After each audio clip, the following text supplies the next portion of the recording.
Clap it up for Angel is everybody. Straight from East Los.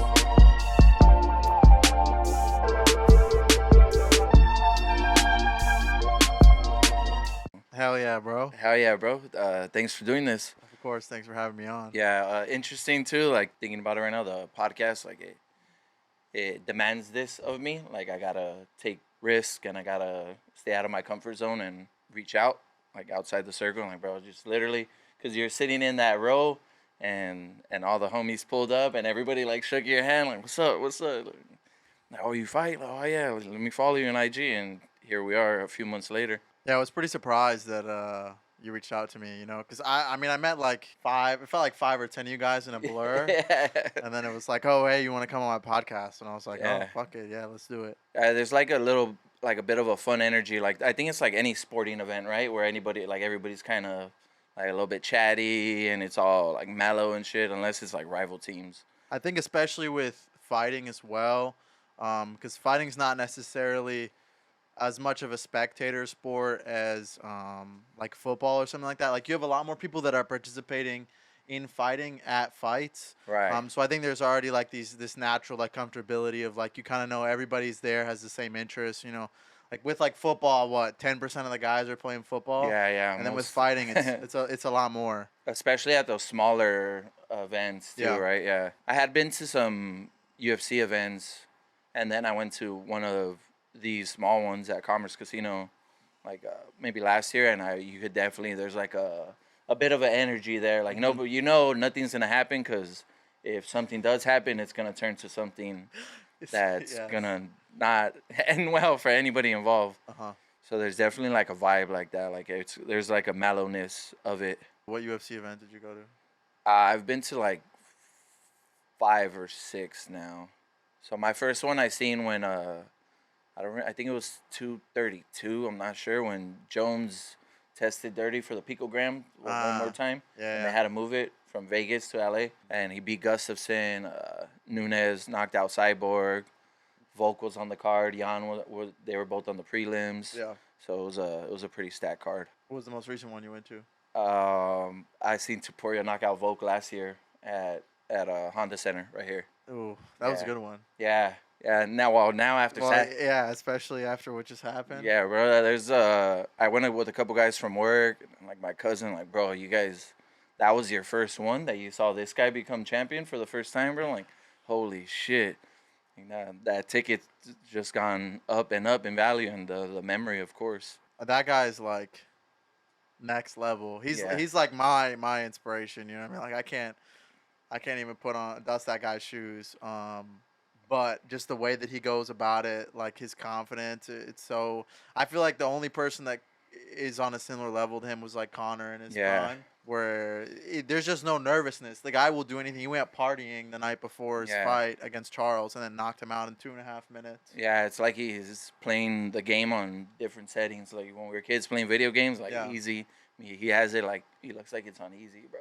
Which I think for him is like. It's probably preparation. Like, I mean, obviously he's got that God-given power, but he seems like so well put together. Like he's not like this party animal. He's married with 2 kids. I think a lot of fighters, like even like a guy like John Jones, like they waste so much of their free energy on like stupid shit. When you have other guys that like they just focus on God, like Habib's another good example. Yeah. It's Allah and it's fighting and that's it. Yeah. And I think those guys always end up like going to the top. Another undefeated guy too. Huh? Yeah. Yeah, I think that's also like just something that applies to people in life in general, right? Like wasting all that good energy. There's also like a calmness about him too, right? Like, and now there seems like he can't even get tested, bro. It's like it really feels like he's not gonna get tested. Of course that's recency bias and things like that, but it's just No, I agree. I don't know who beats him. Yeah, like, it's amazing to see a human operate at that level, bro. It is. It's just it's gotten every single like the last 3. Like the argument would be the level of competition was not nowhere near the same, right? No, like he beat Volk to start this streak, which Conor beat Chad Mendes, who never became a champion. Yeah, exactly. Aldo, that's him and Max are comparable, and then Eddie Alvarez and Oliveira are probably not like not Yeah, no, I would necessarily. agree with you. I would You're agree right. with you. Yeah. So that's the argument. But for sure, the aura and the swag and everything, bro. Everything. The coolness. He had a smirk during like the walkout. It was like a like. His son was like pointing at the camera and winking before the knockout Yeah, bro. or There, before the walkout. It was yeah, it's really crazy to see. And the other thing, like, I don't know if I mean, you seem pretty tapped in. So like Joshua Van, I'm sure you heard in the post fight interview, he's yeah. only been training 5 years. And as somebody that's been training like 2 years, but I've been out for about a year with injuries. Like I'm like, oh, like it makes me insecure that this guy is getting his title shot within 5 years of starting to Yeah. train. But it just like kind of lights a fire under my ass where I'm like, okay, like once I'm healthy, like this is what the level is. Like there's no room to like slack. You have guys that are getting title shots within 5 years of starting the sport. Crazy. Yeah, and he's only 23 too, right? Yep. Yeah. Is that like something that's hard to balance at times, knowing that like you see these people doing these things at a certain age, and you know you have similar dreams? Dude, absolutely. I think it's something that it, it it makes me nervous. It like really keeps me on my toes where I'm constantly comparing myself to people around me. And in some regard, I think it's been harmful, and in other ways, it's like, well, this person's younger than me, and they're better than me. Like I have to train that much harder to make up for the difference. Yeah, it's like a thin line between it where it could be very discouraging and then it could be encouraging if you use it the right way to fit your personality. I think Yeah. too.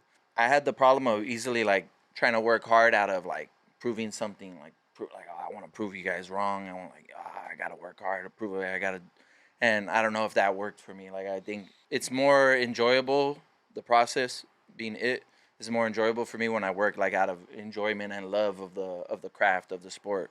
Like, but I also don't do something that's like necessarily competitive to the level Hmm. of hand to hand combat. I think that's always the best like mode of function is doing it for like the love of the game, so to speak. But when you're in something like an environment where you're at an MMA gym, especially if you start a smaller gym and then you go to a gym that has like UFC fighters like I do, Benil Dariush is my coach. We got Giga Chikadze as well. Nikolai Varetnikov and Eros Medic. So we got four UFC guys, Oh yeah, and it really like there are days where it's like, fuck, man, like how the hell am I ever gonna get this good? yeah, These guys are throwing me around. But like for me, I'm somebody that like I'm so committed to this that no matter like how terrible my mental health gets, like if I have a bad week, like I'm really thinking bad thoughts of myself, it's just like I need to get back in the gym. Like the solution is not to give up, because then if I give up, this is all that I have right now. I feel like going for me, then I have no real plan B. So it always just motivates me to like stay better, get better, be in the gym, try to learn. that's incredibly hard transition too, right? Because can you just elaborate on like you came from a small gym? Yeah, so I grew up in Wisconsin. I guess we can go through. I'll start with my fighting backstory. So I came back to Wisconsin after being in Los Angeles for like 9 months for school, and right before I turned 19, I started training at like a small gym called Perfect Moves.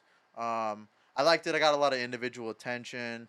It was mainly like a Dutch style kickboxing school, which was real good for And me. that was here or there? That was in Madison, Wisconsin. Right. And then last Christmas, I was coming off stress fractures in my back, and I had kind of like I would try to train for like a week, and then I would take a few weeks off, and then I come back for a week, and it was just still like bugging me. It wasn't any like really serious injury, but it was just enough to kind of keep me out of the gym. Um, I bought a plane ticket to San Diego to visit one of my friends, and he's a nurse, so he was spending a lot of time working during the holidays, and I just had all this free time, and I was like, "Fuck, there's 10th Planet San Diego right here." Yeah. The Martinez brothers. I don't know if you're familiar with them. No, I haven't heard about them yet. They're like Eddie Bravo's like disciples. Yeah. They have a gym there, so I was like, all right, I'm gonna go do some training. Like I haven't really been consistently in the gym for a couple months, but I really want to go. And I went to 10th Planet San Diego, which doesn't have any pro male fighters right now. And I got my ass kicked by this little 5'3" like skateboarder kid, like maybe weighed 130 pounds, soaking wet. And like he had like 10 fights at the time, so I've only had two. But he had 10 fights at the time, and he was more experienced than me. But like he put such a thorough beating on me that I was like, I don't know if I can stay in Madison, Wisconsin. Right. Like I had already felt like at some of the gyms I was, in the top third of the class, depending on if we're grappling or we're striking. And I just think in the direction that I wanted to go in, like it wasn't feasible to stay in such a small environment. So then that's why I decided to make the move back out here to Los Angeles. And the closest real good gym to my house um, is the Kings Anaheim gym, which is about like an hour away from Right. Hollywood where Yeah. I live. Was that decision like just something you made that instant after rolling with the kid, or Yeah. was it like a prolonged, like thought out process? It was vaguely in the back of my mind that at some point I needed to probably leave Madison. Yeah. I had a real good job, super super awesome boss. I was doing car wraps, and he was very flexible with me. Like if I wanted to take off and go to a noon class, like he was chill with it. Hell So I yeah. really didn't want to lose that gig. But then, after I basically like we were MMA sparring and I really got my ass beat, I called my mom and I was like crying and I was like I don't know if I can do this in Madison. Like I think you need to come back out to Los Angeles. And I just helped my friend from like I lived in a rehab facility for 2 years, like from 15 to 17. So those are like all my best friends in the world. Um, I met them there, and I just had helped my friend Owen. Shout out Owen. Move to Madison, and then like within like 2 months, I was like, "Fuck, man, I need to leave and go to Los Angeles." So I felt a lot of guilt and remorse about that.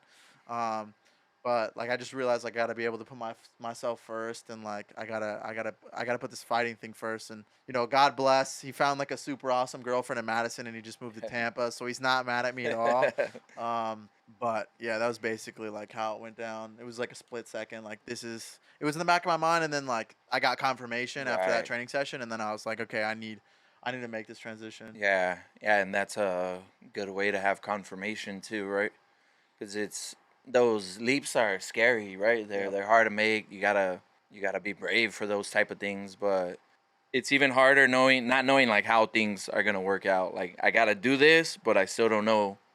Like I still don't know the outcome, but I know I gotta take this first step. So that was like roughly how long ago So I made the move out here to Los Angeles in January, beginning of January. of this year? Yeah, Hell and yeah. then I was still injured from my stress fractures in my back until February, and then I basically got all of February and March in training. I had saved up enough money to where I could finance. I'm living in like a family home out here in Los Angeles, so I don't have to worry about rent, which is super amazing.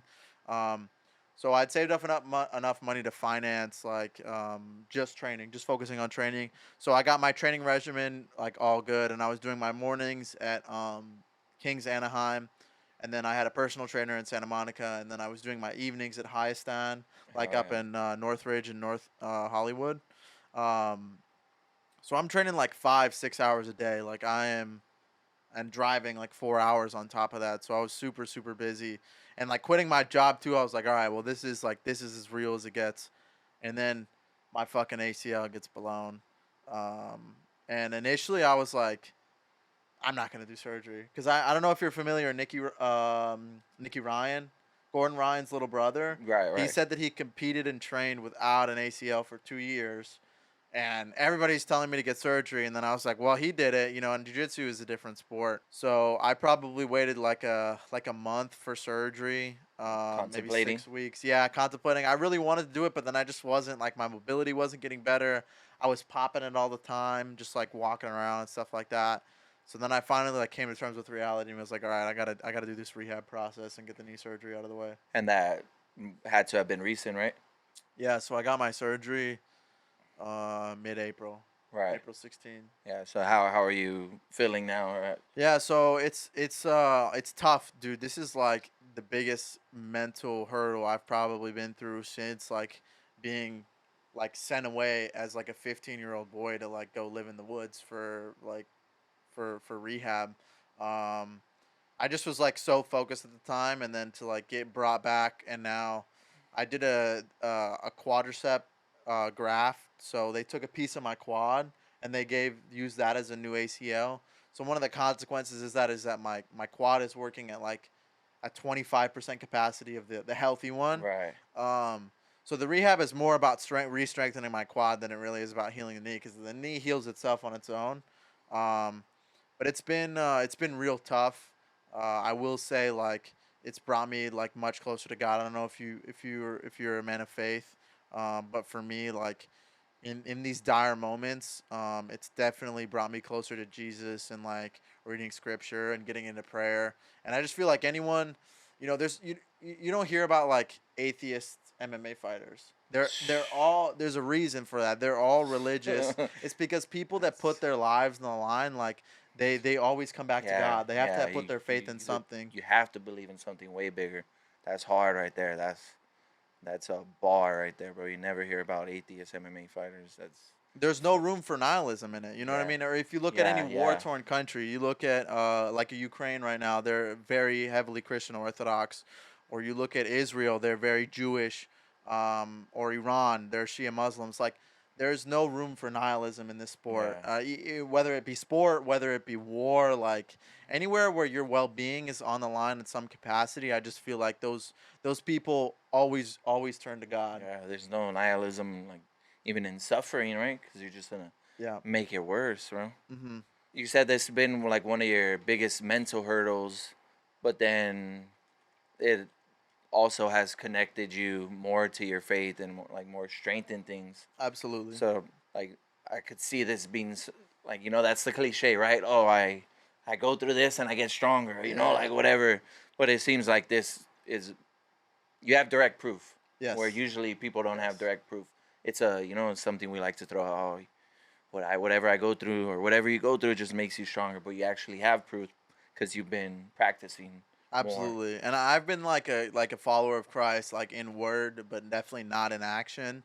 And this is like the first time in my life that I've been able to like slow down enough and like really get into the word of the Bible and the New Testament, and understanding like who Christ was as a person, and like what his intentions and what his will are for me. Because like as a sinner, and as like, you know, a person that's not natural, like I'm not naturally a good guy at all. Like I want my will to be done. Like I want things to go my way. And like my knee getting blown out has been like the biggest "this is not your will right now" happening moment for me, where I'm out for realistically like 9 months. Right. Um and just like through tragedy, like I had a friend overdose and die in May. That was tough. And then another kid I went to rehab with also just overdosed and died. And you would think like these bad things like keep happening to me. Like I would be like, why God? Like what kind of good God allows this sorts of stuff to happen? Um, but for me, with every tragedy that's happened in my life recently, it's truly brought me closer to God, and helped me realize the importance of having faith in my life. That's powerful, bro. That's really powerful.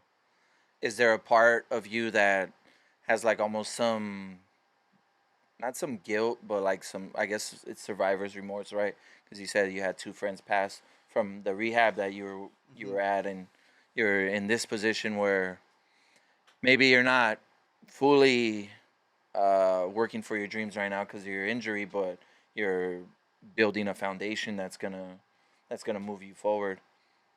So is that something that's crossed your mind, or just does faith allow you not even to think that way?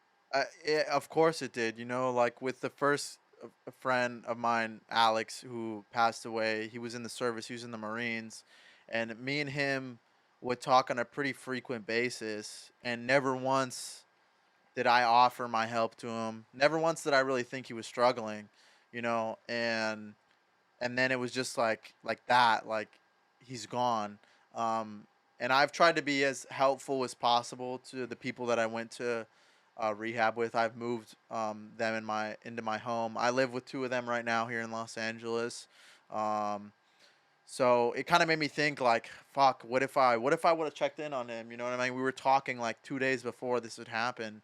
Um, what would have been different? But those are questions that you never get answers to, and they don't serve you.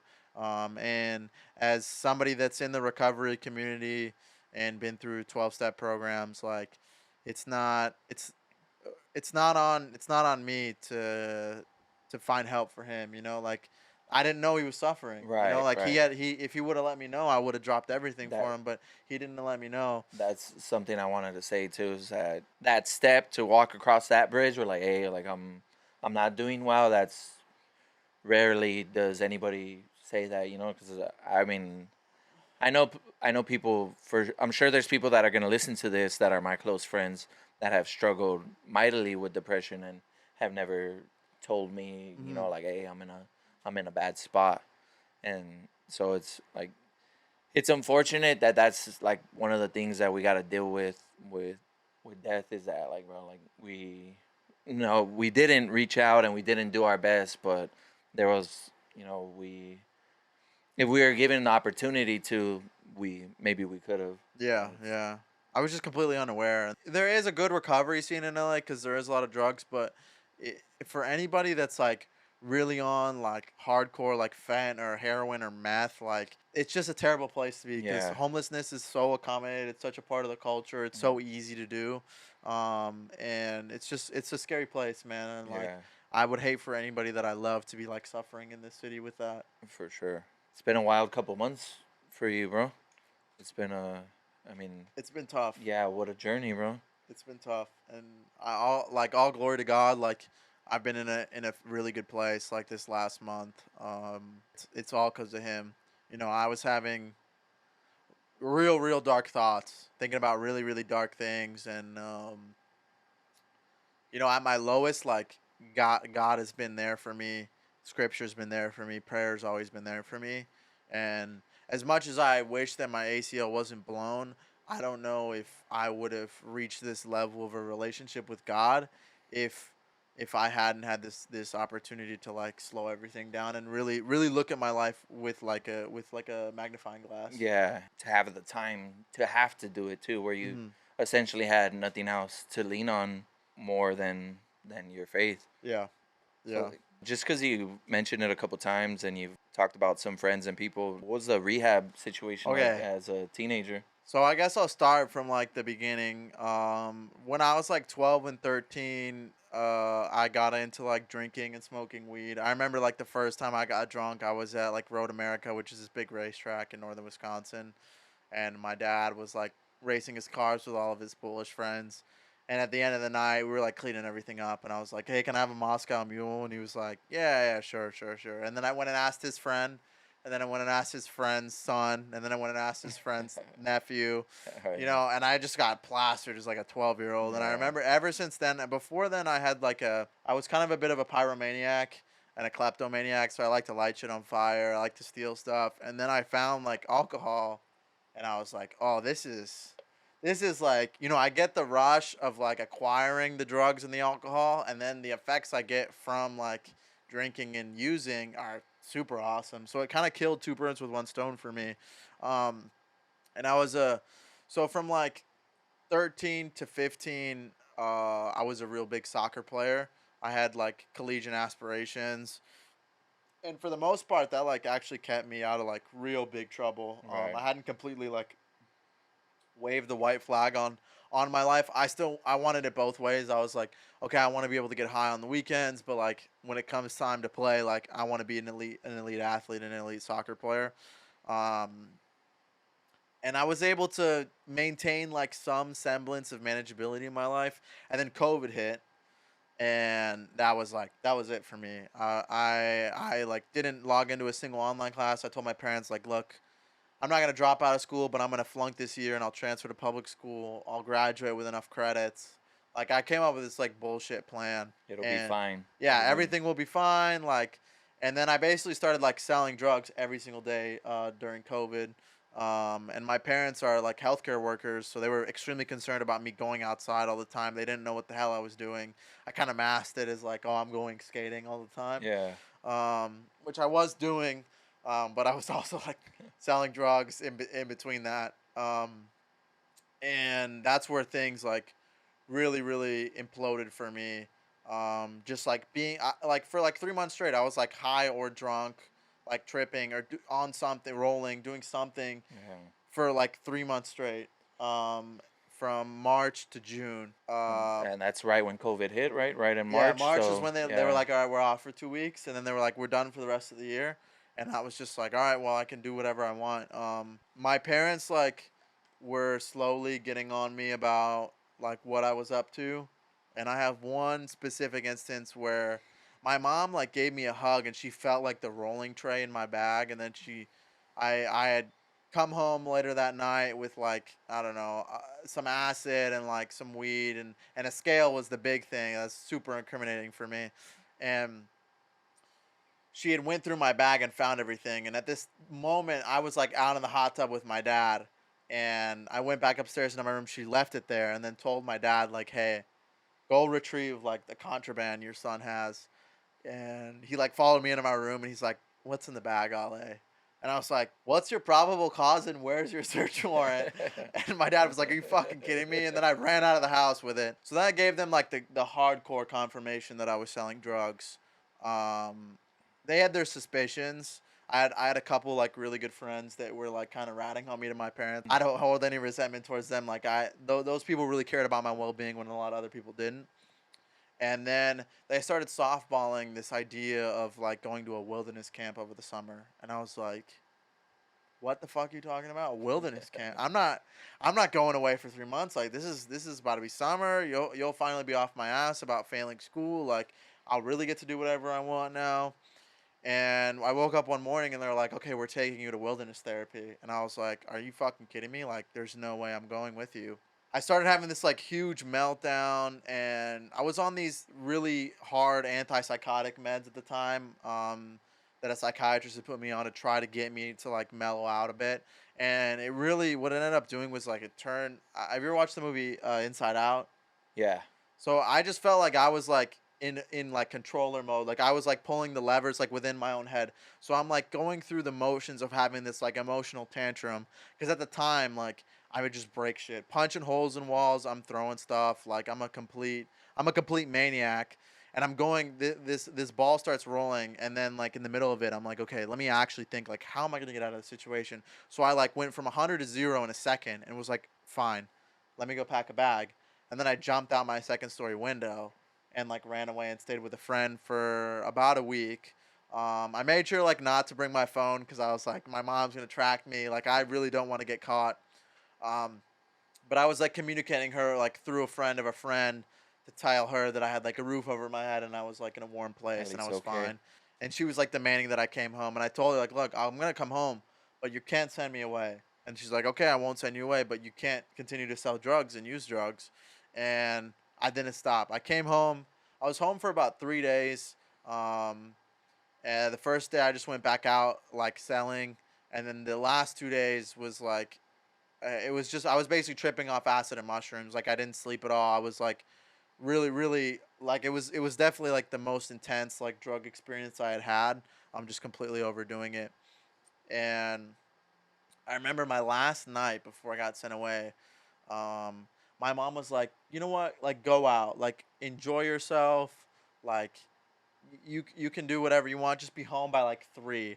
And at the time, like this is gonna sound weird, um, but like the most mad my mom got at me was I was 15 at the time, and she caught me sleeping with a girl in her house at like 4 in the morning. And she like kicks down the door and is like screaming and crying, and I had to like shove her out of the room, and she wouldn't leave. And like there was all the drugs that I was selling and using, but like that was the thing that was like the straw for her. She grew up like super Catholic, so I like sinned against the Pope and Yeah. all this stuff. And then that's when I went on lockdown. So I was like not allowed to like be out past 10. Like they had to have my phone by 11. So then I come back after running away. It's my last night. I didn't know it, and my parents are like letting up on me. They're like, you know what? Go have a good time. And I was like, finally, like I This is got. what I've been I got waiting yeah, I for. got these fucking assholes like they're getting off my ass. Like I can finally like do what I want to do. Like summer's about to start. Like this is gonna be great. They're finally just like letting my plan go through. It's about to be a movie. It's gonna be a Yes, yes, movie. it was about to be crazy. And I came home and I was still tripping, but I was so sleep deprived that I did get a few hours of sleep in. And I woke up to this massive black guy and this massive Mexican dude. Like I'm talking like 6'4", 250 plus, both of them. like they're shaking me awake, and I'm like naked in my bed. I thought it was like in psychosis. I thought it was hallucinating. Yeah. And they're like, you're going to wilderness therapy, and I was like, what the fuck? What? I was like, oh fuck! Like I got. Yeah. I got. And when you get, it's called getting gooned, where they like hire a transporter to come get you. And when you get gooned, your parents cannot be in the house as they're physically removing you from the house. I had an old roommate in rehab who had the same two goons as me, and he had the hoodie he got gooned in, and it was stained with blood. Like they'll punch you in the face, they'll use force, they don't care, and they Damn. don't want the parents getting in the way, so they Yeah. send the parents out. So my mom and my dad are like sitting in my doorway, like they would be right there, and I'm sitting here in bed. And my dad's super stoic, and he's just like looking at me, and he's just like shaking his head because I'm like, oh no, please, please, please, don't do this. Yeah. And I'll my change. mom's, I'll change. yeah, my mom's crying. She's like, oh my God, I'm so sorry. Like, I'm doing this because I love you. And I remember I looked at her and I was like, fuck you, cunt. I will never forgive you for sending me away. And then they like, the goons like shoot away my parents, and they like basically put put my hands behind my back and like took my shoelaces out of my shoes.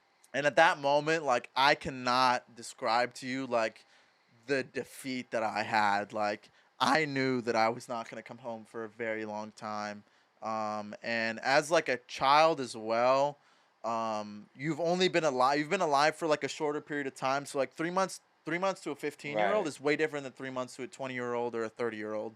So they drove me up to northern Wisconsin. I remember just being like, all I'm thinking about is how can I get out of this? How can I get out of this? I'm not in freak out mode. I'm in like solution mode. And um they sent me to this wilderness camp, and it was just like they like stripped me down to my underwear right away, and they're like, are you hiding anything in your butt? And I was just like, get all these granola fucking weirdos. And like I wasn't allowed to curse, and it was just like it was very, very restrictive. And because when I was first supposed to go, I had ran away, I was considered like a flight risk. So I was on the safety 2 level, which meant that staff had to watch me like all the time. Doesn't matter if I'm eating, pissing, shitting. They had to be within 5 feet of me at all times.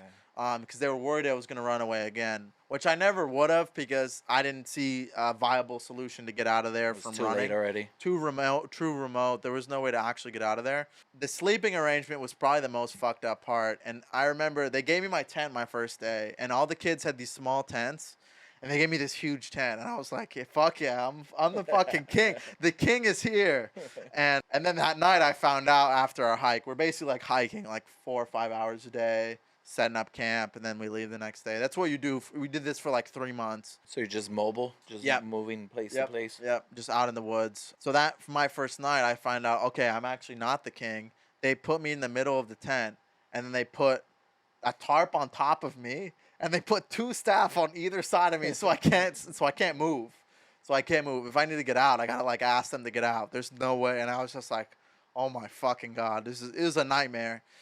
So I was like on that for about like 2 weeks. I was like on my best behavior, like 99% of the time. You know, if they told me to jump off a cliff, like I would have done it. I was so focused on like what can I do to go home? What can I do to go home? What can I do to go home? And I remember I had like one slip up, one incident where some kid like threw a hacky sack at my balls, and I threw like a full Nalgene of water at his head. And then they're like, all right, you're back on safety. But other than that, I was like super, super well behaved. Not because I was a good kid, but because I was totally focused on manipulating my way out of the situation. I had no intentions of changing my lifestyle. It didn't even enter into my head like maybe I should stop doing drugs. My only thought in my head was like, how can I continue to do what I'm doing and not get caught? Which I think is like one of the main things, like huge red flag that I like. I have a serious drug and Right. alcohol problem, is that like when you're faced with very severe consequences, like you don't get to live at home as a 15-year-old. Yeah. You would think the thought of like, okay, let me like not do what is going to cause me to get sent away, yeah. but it never even entered my mind. It wasn't even an option. No, it wasn't. Let me not do what got me here. Let me just keep doing it in a smarter way. Yes, yeah, that's all I could think about. But I was like probably a little too honest about like my home environment, and my therapist just thought like sending me back to my parents. I don't want to like air out any dirty laundry about my parents, but they had a very tumultuous divorce, and it was like super messy. and like that was going on like exactly when like I was gone. So my therapist was like, look, as much as I think you're a good kid because I tricked her, she was like, I don't think that sending you back in this extremely emotionally volatile family home like is gonna work out well for It's you. I not the think right I think time. you'll revert back. So I was like, fuck, you know what I mean? Like I held up this act for 80 days, and I was like, oh god. So they transitioned me to a group home in Montana, and I was honestly just like so excited to get out of the woods. This place was so structured, and like, you know, a lot of people say that they like got abused at these camps, and like I'm not one of them. Like I don't feel like I was abused, but I feel like I was definitely like dehumanized, and I don't use that word lightly. The story I like to give is on day 45 we went to a campsite, and it was like a super popular one.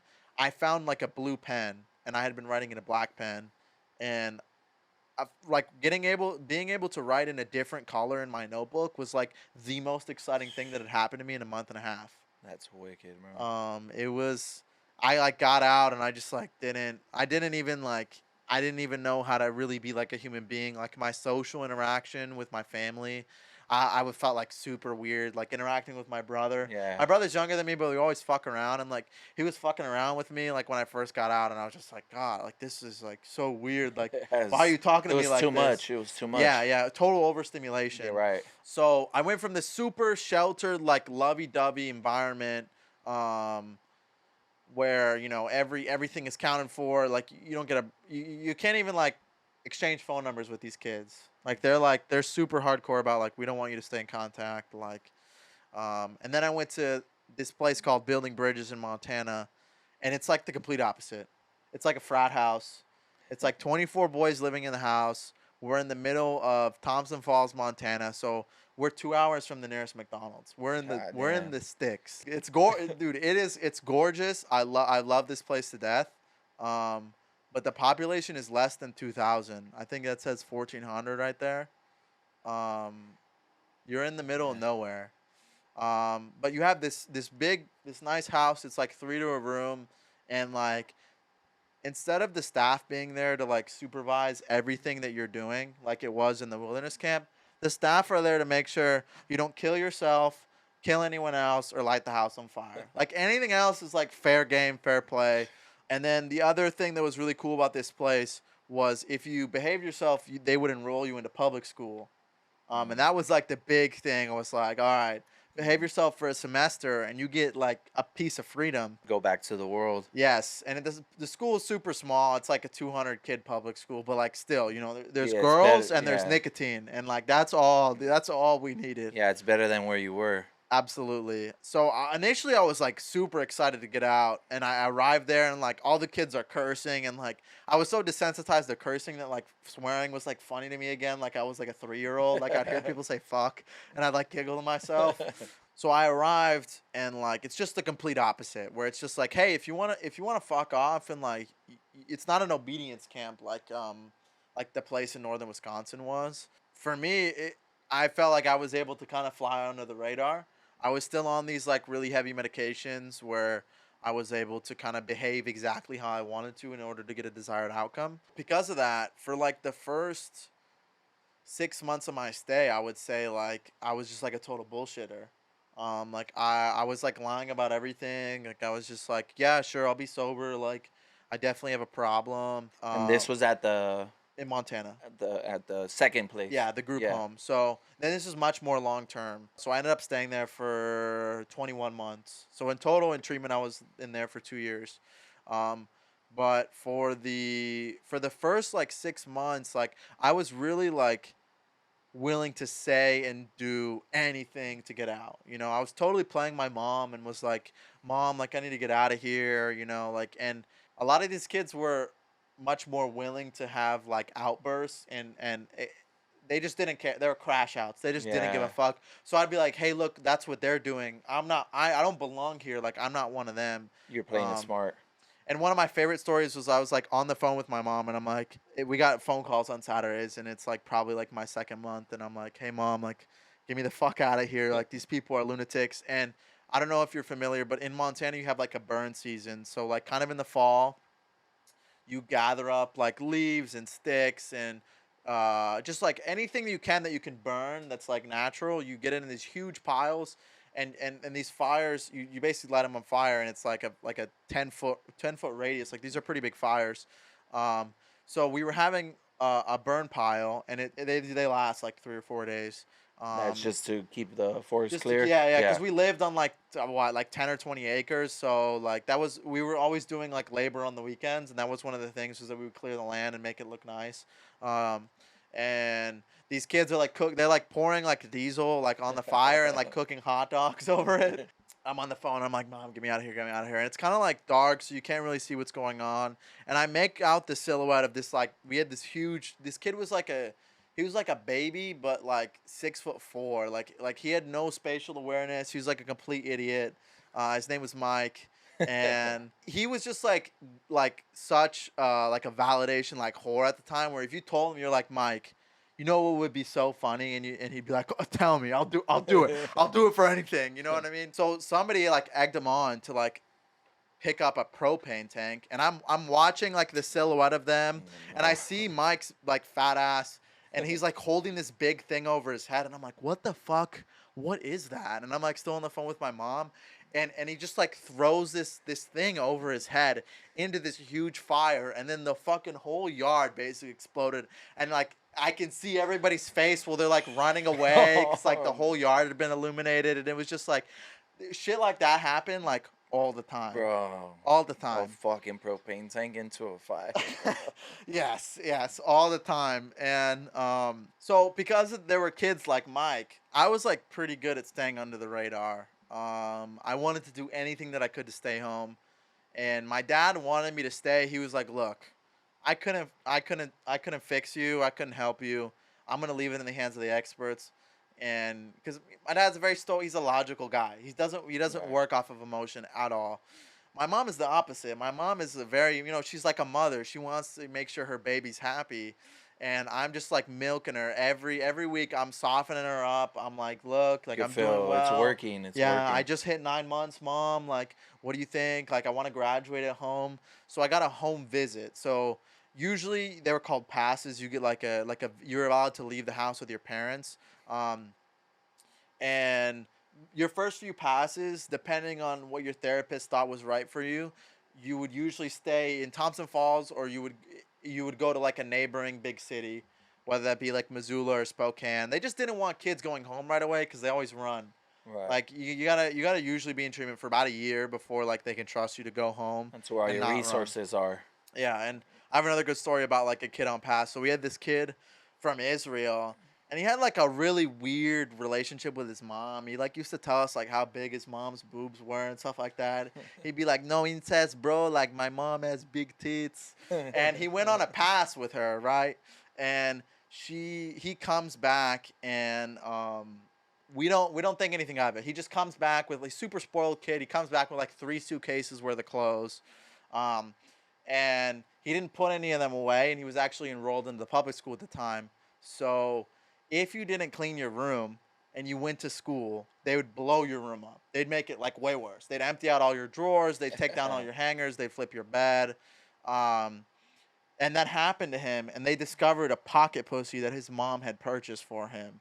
And it was just like so it was just so surreal, and we ended up getting the story from him, and his mom had bought it for him. And when you come back from pass, they always search you, they drug test you. His mom like threw it under the deck, like on her drive out after dropping him off, so that her son could have the ability to gratify himself with like a plastic vagina.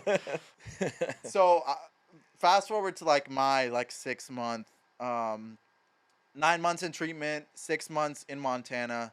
It's April, end of my junior year. I'm like really riding on like I'm home for 10 days. If I behave myself, like, can I come home for my senior year? My mom's like, yes, unequivocally, like you can do it. My dad is still like skeptical. He's like, I don't know, like I'm not totally on board with this. We got to see what your therapist says. So I came home, and for the first 9 days, like it was honestly pretty depressing. Like I came home after 9 months, and like the entire time you're gone, all you're thinking about is everybody at home. Right. And that's all you can think about. But everybody that's there is not thinking about you. Like a few people were, but everybody that's there is not thinking about Life you. moves. Life moves no matter It does. what. The world Yeah. keeps on Yeah. spinning, especially when they don't hear from you. And I never had a phone through this Mhm. process. So like anybody that wanted to hear from me, it would be like, they wouldn't hear directly from me. It would be from my mother. All your calls were directly to your parents? Yeah, yeah. So if Yeah. my friends wanted to check in on me, they would just talk to my mom. There was no way to reach me directly. I came home and I was expecting like, everybody to be like, Right. "Oh my God, he's back." Yeah. But like I had been gone for 9 months and like people had kind of moved on. I had a few friends that obviously were very good to me, and they obviously like made time for me. But I really like was expecting like some sort of like coming home party Yeah. from all these people that like didn't really care about me. Like they were totally complicit with watching me kill myself with drugs and alcohol, and I didn't understand at the time. But then I realized like, oh duh, like the people that didn't care enough about me to get me to stop, like also didn't care enough when I came home Yeah. and was better. And they didn't care enough about themselves neither. Yeah, they just and I don't like I think you can only have so many like real friends, so like Yeah. I don't hold it against them, but it was like a real like shock to me that like, oh fuck, like this is This is like what it is this now. is what it like people just don't give a fuck. Like I've been fixating all my energy on like these group of people that aren't even in my life, that aren't even really thinking about me so much, and now I'm here and I'm realizing that, and it's like, oh my God, how much time and effort have I wasted? Yeah. There was another person in that circle already filled your spot Yeah, perfectly. yeah, of course, Yeah. always, always. So for the first 9 days, like things were depressing, but they were good, and I just remember like, now that I had this opportunity of freedom, like I couldn't fathom getting back on the plane. Like I knew I needed to, but like the idea of willingly going back, like I wasn't like making plans to run away, but like I could not stomach like, oh, I'm finally out. Like I'm gonna fucking Voluntarily. yeah, I'm gonna go back. Are you kidding me? Like the last time you literally had to hire people to kidnap me. Like, am I really gonna do this on my own will? Right before I was supposed to fly out, so the last night I'm like skateboarding downtown Madison, and some girl almost hits me with her car, and then she like pulls over and she's like, "Oh, you're actually like really attractive. Like, could I get your snap?" And I was like, "Sure, yeah, yeah." Like I've been, like my whole mission on this, my entire mission on coming home was just getting laid. Yeah. Like that was my whole mission, because like I hadn't really talked to a girl in like 9 months. You're Like, dealing with Steve, bro. I just wanted to get laid, and like all my like old girlfriends like grew to hate me while I was gone because they hadn't heard from me. So I ended up like hanging out with this girl later that night, and like we ended up sleeping together on like a semi-professional football field. And then her boyfriend like pulled up, and like I basically got jumped. I got my God fucking damn. ass kicked. How did he find you guys? He had her location. No. It was a really weird situation. Like he had called her like 50 times, and then he came to pick her up, and then I was like, we kind of got confrontational, and like at the time I thought I was like hot shit. So we got like in each other's faces, but like no blows were thrown. And then he like left with her, and I was like walking home, and I was like, man, I wish that motherfucker would come back. Like I'll show him. And I'm like turning the corner to my dad's apartment, and I see him and his friend like sprinting at me, and I was like, oh fuck. And then the car's coming too, and I'm like, oh fuck. And I'm like trying to explain that like I didn't know, and he's like, yeah, you did, and I don't know this kid at all, and she's like, oh, you knew, and I'm like looking at her, I'm like, really, bro, like you're about to throw me under the bus. And as I'm like looking at her, like the dude just like sucker punched me, and then they all just started like punching the shit out of me, and like I tried to throw my skateboard at their head, and like, This was your last night. Yeah, this is my last night. Flight in the next morning. Yes, the next morning. Hell yeah. So I Going come, out with a bang. exactly.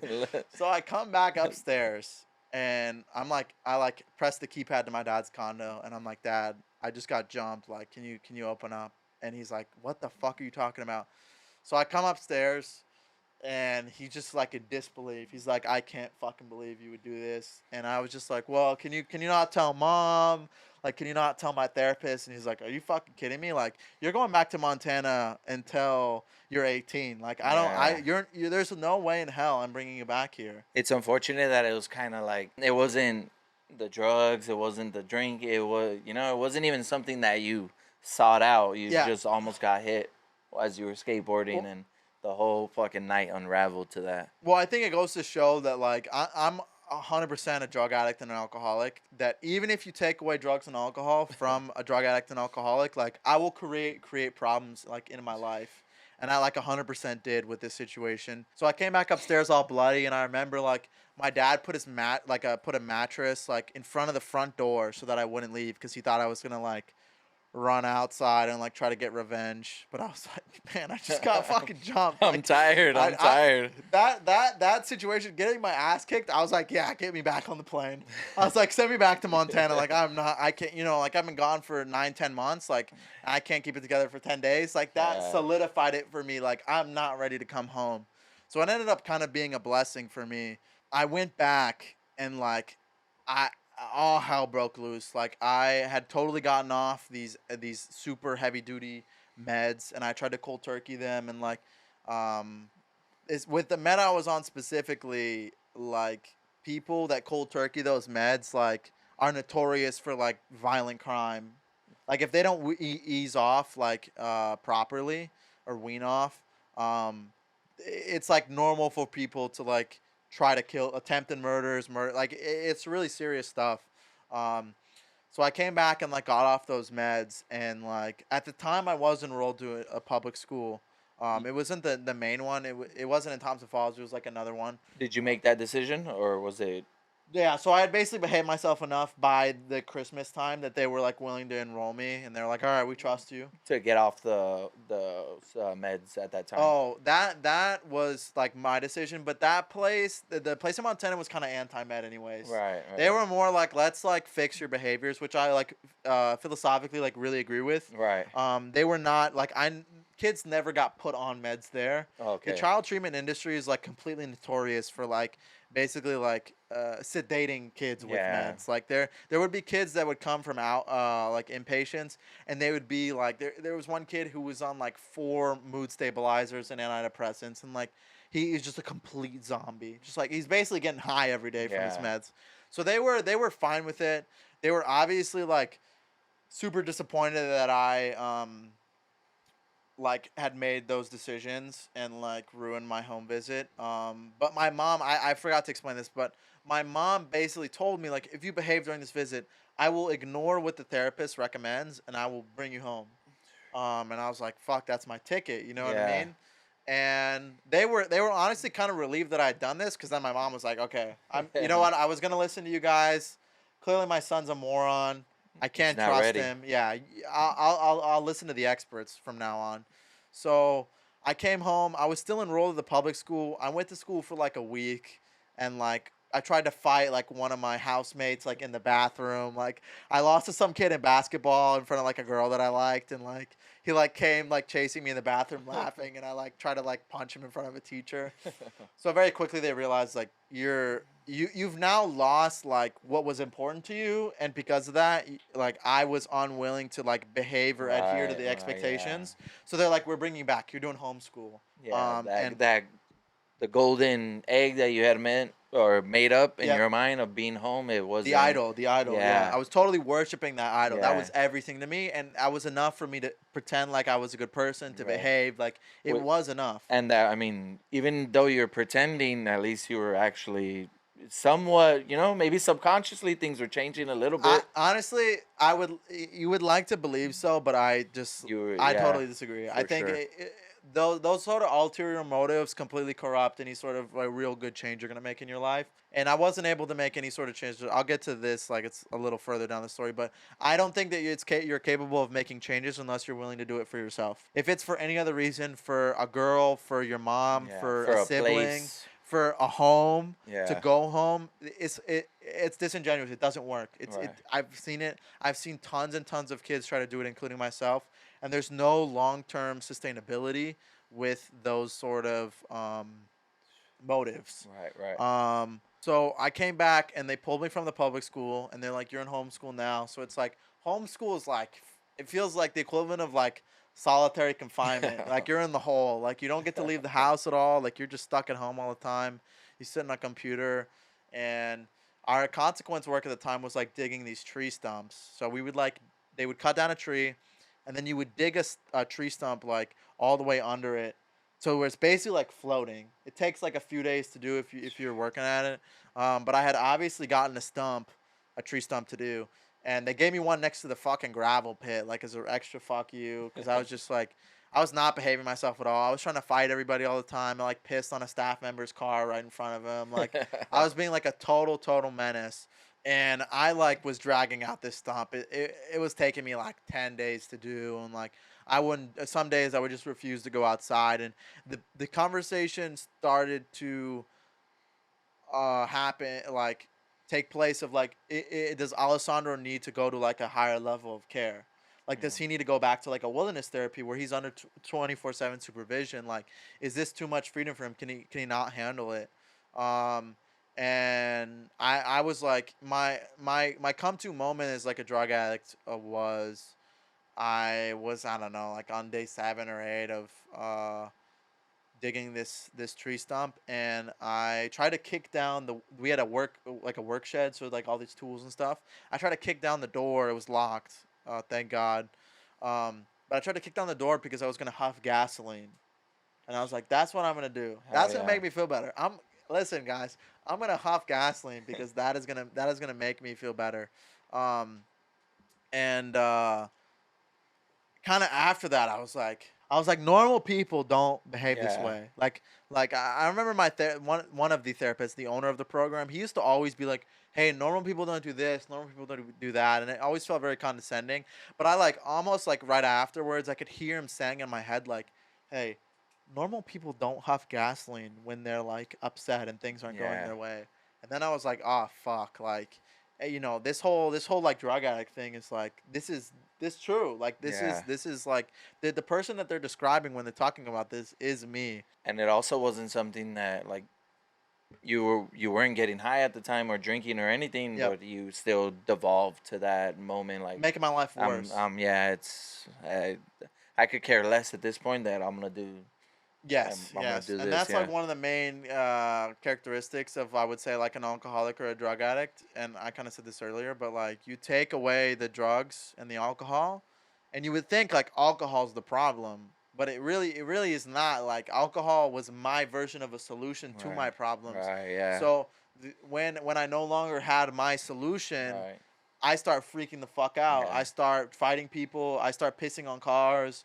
I How start getting jumped. how can alcohol be the problem when successful people that are living, raising families, and making money and being Exactly. great parents drink alcohol and still be managing everything? It's completely internal and completely personal, Yeah. one-to-one experience. 100%, 100%. It's so for me, my problem got worse. Like my mental health, I thought about killing myself way more once I got sent away than when I was home. Right. Because when I was home, I had my bottle, I had my joint, I had some acid, I had some Yeah. mushrooms. Like People I had people that I would do drugs with. Like laugh, everything. yeah, And I had freedom, and then you took away, especially the drugs and the alcohol. It's less about the environment, and it just like I just hated my life. I was just like, "Fuck, this sucks." Like I want to die. Like I do not. It feels like an eternity, especially as like a 15, 16-year-old. It feels like the end of the world. It feels like you're never ever gonna leave. Kind of at the last moment, right as I found this out later, but like all the staff had mutually agreed that I needed to leave. yeah, And the needed to owner, level up again. yeah, they were like, you need to go back to square one. Like this is you had your chance, and you've shown that like you're just like not ready for this level of freedom. Like we can't if we can't put you in the public school, like what's the point of keeping you around? We want you Yeah. to be able to build up. Yeah, you're not taking the step by step. Yeah, the last person to like not give in was the owner of the program, and I remember like, and he was Sadiq. Like I love the guy, and I have a lot of love for him, and I have a lot of respect for what he does. But like as a kid, like in the program, I felt like he was such an asshole. And like later, I came to terms with like, okay, I totally understand like your perspective. Um, but he was the one that was like, you know what? I'm gonna give this kid another chance. Like what are we gonna do? We're gonna send him away to another wilderness, and then he's gonna, this guy, this owner is very confident that he does is the best place in the country, and I agree with him. This is the best place in the world if you have a kid like a teenager who has drug problems. And he's like, what am I gonna do? Send him away? Send him to a worse place? Like, I'm gonna give you another chance. So I like Yeah. got real vulnerable with him, and I was like, dude, I was in treatment for 10 months, and I fucked it all up. Like I feel like such a failure. I've wasted nearly the last year, and I totally ruined like all the progress I've made within 10 days. And I think that moment of vulnerability gave him like a little glimmer of hope that 10 like months for 10 days. yeah, and I think that gave the owner like some hope that Yeah. like, you know what, this kid's being vulnerable with me cuz And like I'm can you say that was the first time maybe you were vulnerable in like the past? years, Right. years. Like And I honest. And Yeah, honest. and Yeah. honest. Where How- until then, I was just like, "Nah, I'm good. I'm ready to go home." And this is the first time that I was like, "You know what? I have nothing. Like, I have no progress. I have no direction. Like, I don't know what to do. And because I don't know what to do, all I know how to do is bad." Um, and he like sent me back outside, and he's like, "All right, you know what? We gave you this stump next to the gravel pit. Like, you didn't do it. Like, you totally were super lazy about it." He's like, "I'm gonna give you another one. It's gonna be twice the size, and how quickly you get it done and how hard you work will tell me like if I should keep you here or not." And like that was exactly like the window of opportunity I needed to be like, okay, I can do something for myself now. I come from like a good family. Like both my parents are physicians, and like I always felt like my parents like paid. They would like send me to private school when I struggled in public school, or they'd pay for a therapist, or they would send me away to these treatment centers. Like they were always like paying their way to make me better, and it was never because I did something to be better. And this was the first chance where I was like, I felt like I was given a real opportunity to do something for myself because I wanted to get better, not Yeah. because my parents were paying somebody. And you had a direction to actually go rather than you could be like, all right, I want to get better. What do I want to do? Yes. Like, oh, or what do I do? Like, Yeah. fuck, I don't know what to do. Exactly. Everything's an option. Do I do this? But you have, and the simplest thing, hard labor. Exactly. Simplest thing. Step one, bro, of humanity, hard labor, bro. The work will set you free. So I went outside, and this stump like was probably like from the gap between me and you. This thing was fucking huge. I was outside like from dawn to like 10 p.m. at night. Like there were like one of those nights I remember like I fell asleep outside, Hell and one of yeah. the staff came to get me to like bring me inside. But I was like, so like I'm gonna fucking do this. I'm gonna dig the biggest fucking stump anybody's ever seen, because like this will be like me drawing a line in the sand of like I'm starting this today for me. Like this Yeah. has nothing to do with my mom. This has nothing to do with my dad. Finally had some personal sovereignty. Yeah, like that. For the exactly. first time in your life, probably. Exactly, 100%. And without anything too, like because the drinking and the drugs and everything, like you think you're free, you think you're making your decisions, but you're being dragged every which way Yep. by forces that that are not. It's not freedom for sure. It's not. Yeah, and I went out and I did it, and I worked my ass off, and then that was kind of like the it started to turn for me. Things finally started to go better. I definitely got like a lot of backlash from like my housemates where they're like, "Ah, we've seen this song and dance before. Yeah. We don't trust you. Like you're full of shit." And I don't blame them. Like I didn't give them reason to trust me for every other, for the 10 months or 11 months that I had lived with them. So I don't blame them in the slightest. But the way it worked in Montana was during the summer. It was kind of like a wilderness program. Like on paper, you're out in the woods. But it's like super lax. It's mainly run by alumni. So like Yeah. kids that graduate will come back and work. So they relate. Super relatable. Yeah. It's like you meet them and you see the light at the end of the tunnel, and you see like, oh my god, like this is feasible. Like this is a real opportunity for me to like get better, and like this actually works, most For sure. importantly. Before you continue, how many days did it take to get the stump out? 3 3 days. 3 days of like probably like 12-hour days. Hell yeah. So I was Hell like, yeah. As a kid. Yeah. You, I was 16, and I was Yeah. like, I remember my hands were all blistered Fuck up. yeah. But like at the end of it, like I was showing everybody. And there's like a sense of pride when you work that hard, Absolutely. bro. When you Absolutely. work and there's no money, no nothing, bro, and it's it's so valuable to be like, bro, like a 12-hour day, 14-hour day, die exhausted, bro, and Yep. dirty, Yep. everything in pain, and there's a sense of pride in it for Yeah, sure, absolutely. I bro. mean, every time like a staff would come into the house, I'd be like, "Hey, I want to show you my stump." Like, I was super, super proud of it. A stump, Yes, bro, a yes, the stump, stump. crazy. So the summer program starts coming Yeah. around. We start getting some kids who had been there like 2 or 3 years prior, so they're like in their mid 20s. I guess no, they would be in their early 20s. Um, and I'm like really like starting to feel like okay, I want to be better, and like things kind of start going better for me. Like I stopped doing bad shit, and I start behaving myself. But I really had like a super serious like lack of direction for what is my like how do I actually get better Yeah. other than like making my bed and cleaning my room and being like nice to people. Like what does getting better What's the as big an alcoholic like look like for somebody that's 16 years old? What's the big picture? Yeah, and I didn't really have an answer to that question until like probably like late June, early July. So the way the summer worked, we had 4 trips. For the first trip, we had 3 staff, and then for the next 2, we had a fourth staff, and this guy ended up becoming my sponsor. And he came in with all these. He looked like a buff little peep. Like he came in with all these fucking tattoos, and I was just like, and he came in like swearing and vaping into the house, and I was like, you know what, like. I really like this guy because the image of sobriety that they give you at the house, like, um, is very like Clean look the part, cut. yeah, look the Yeah. part, act the part, and then I was just like, that's kind of gay to me, you know what I mean? Like, Yeah. I don't want to like tuck my shirt in and like It wear didn't work. It khakis didn't work for everywhere. you. No, it Yeah. wasn't. It didn't work for me. But you knew that, so that didn't mean sobriety didn't work for you. Yeah, but to me, those two things were the same at the Right, time because right. they That's weren't how they able to make a portrayed it. distinction. Yeah. So then my sponsor, he came. He's the complete opposite of this. You look at him and it's like, there's no way this guy's sober. And he comes in and he's like, yeah, I go to live music, I bartend, like I do all this fun, crazy stuff. Like I just don't do drugs and Mhm. alcohol. And I was like, if I wanted to emulate my sobriety after somebody, it would be you. You know what I mean? Like that's it. Like I want to do what everybody else is doing, but like I just don't want to do drugs. Yeah. And still have fun.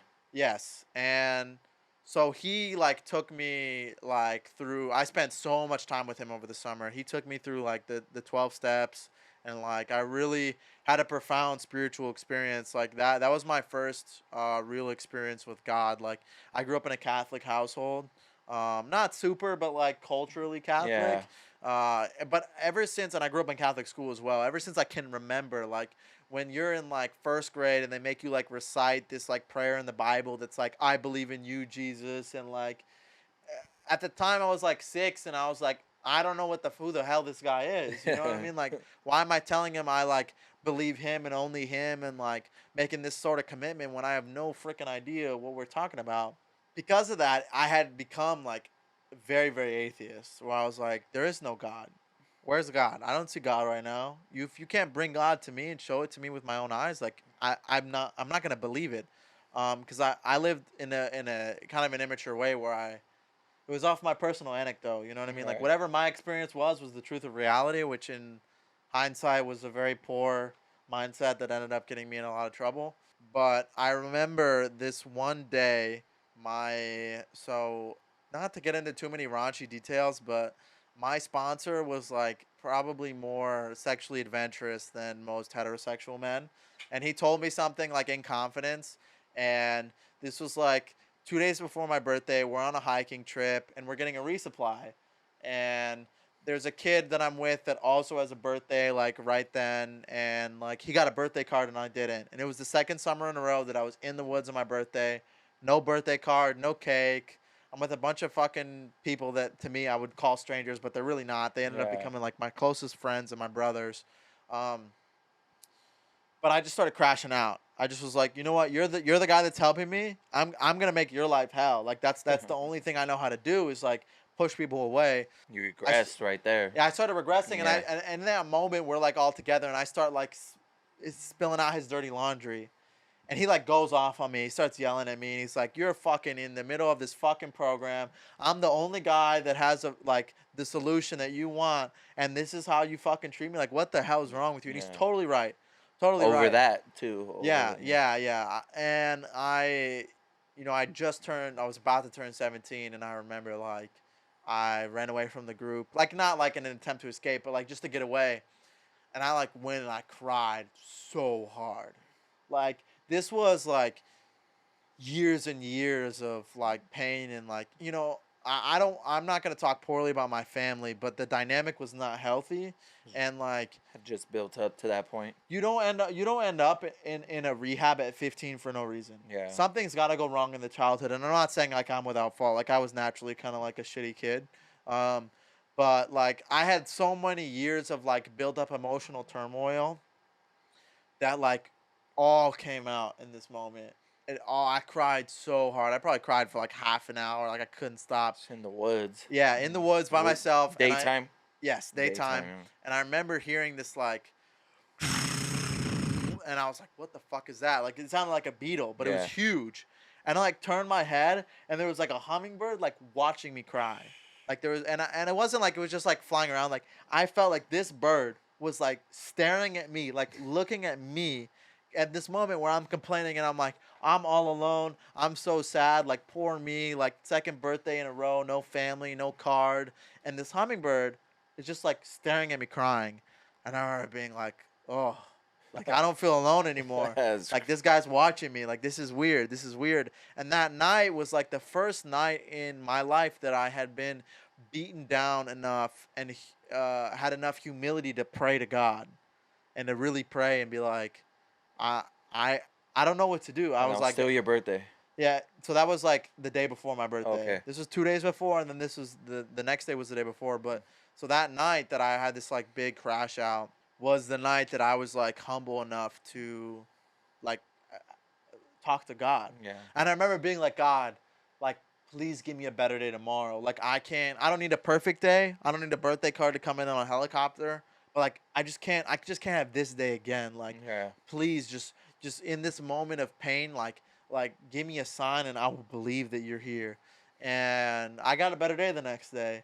And I remember one of the steps that you go through in AA is like you go through is a 4-step, and you basically take like a huge inventory of all the shitty things you've done. So everybody I've wronged, everybody that's wronged me, it's this massive inventory. I basically spent like 2 or 3 days alone. Like they send us out, they set up camp, and they make sure we're like 100 yards apart from each other, and we're all doing our own inventories. And it's they just want you to be able to focus. And is it just thinking or is it? No, you write it all down. Wow. You write it all down. And I remember like any time where I got in near like a really sensitive subject about like something like hard that had happened to me, or maybe something that I hadn't made peace with that I had done to somebody else, or when I had a moment where I was thinking about excluding something from that list, like I either saw a hummingbird or I heard the and it was like that was enough for me. Like that was enough for me to be like, you know what? I don't think that I wasn't quite at like Jesus and like Christianity, but I believe there was a God. Yeah, I mean, it's kind of hard to deny something that strange. Yeah, yeah, and especially in my most vulnerable state. Yeah, yeah. It totally like I feel like God beat me down enough and then like built me back up in this Yeah, regard. he gave you that. So That was the card. That was the card. That was everything that you didn't have. It came in yeah. that form. So the rest of the summer was like a breeze. We had a super great time. And then the school year started. They enrolled me in a public school. I'm like doing great. I am like the best I've ever been in my life. And it's probably like October-ish. It's kind of the end. I was playing soccer at the time, so I was super excited about that. It's the season's winding down, and my dad's gonna come up for a game. And me and my dad had a super strong bond over soccer. I was really excited to have him watch me play. He hadn't watched me play in like nearly like a year and a half or maybe 2 years. Probably hadn't seen him in quite a long time. Yeah, too, well, right? he would come up for like Oh, right, visits, right. so they would come up like every 3 months or so. I was excited for him to watch me play soccer, like most of all.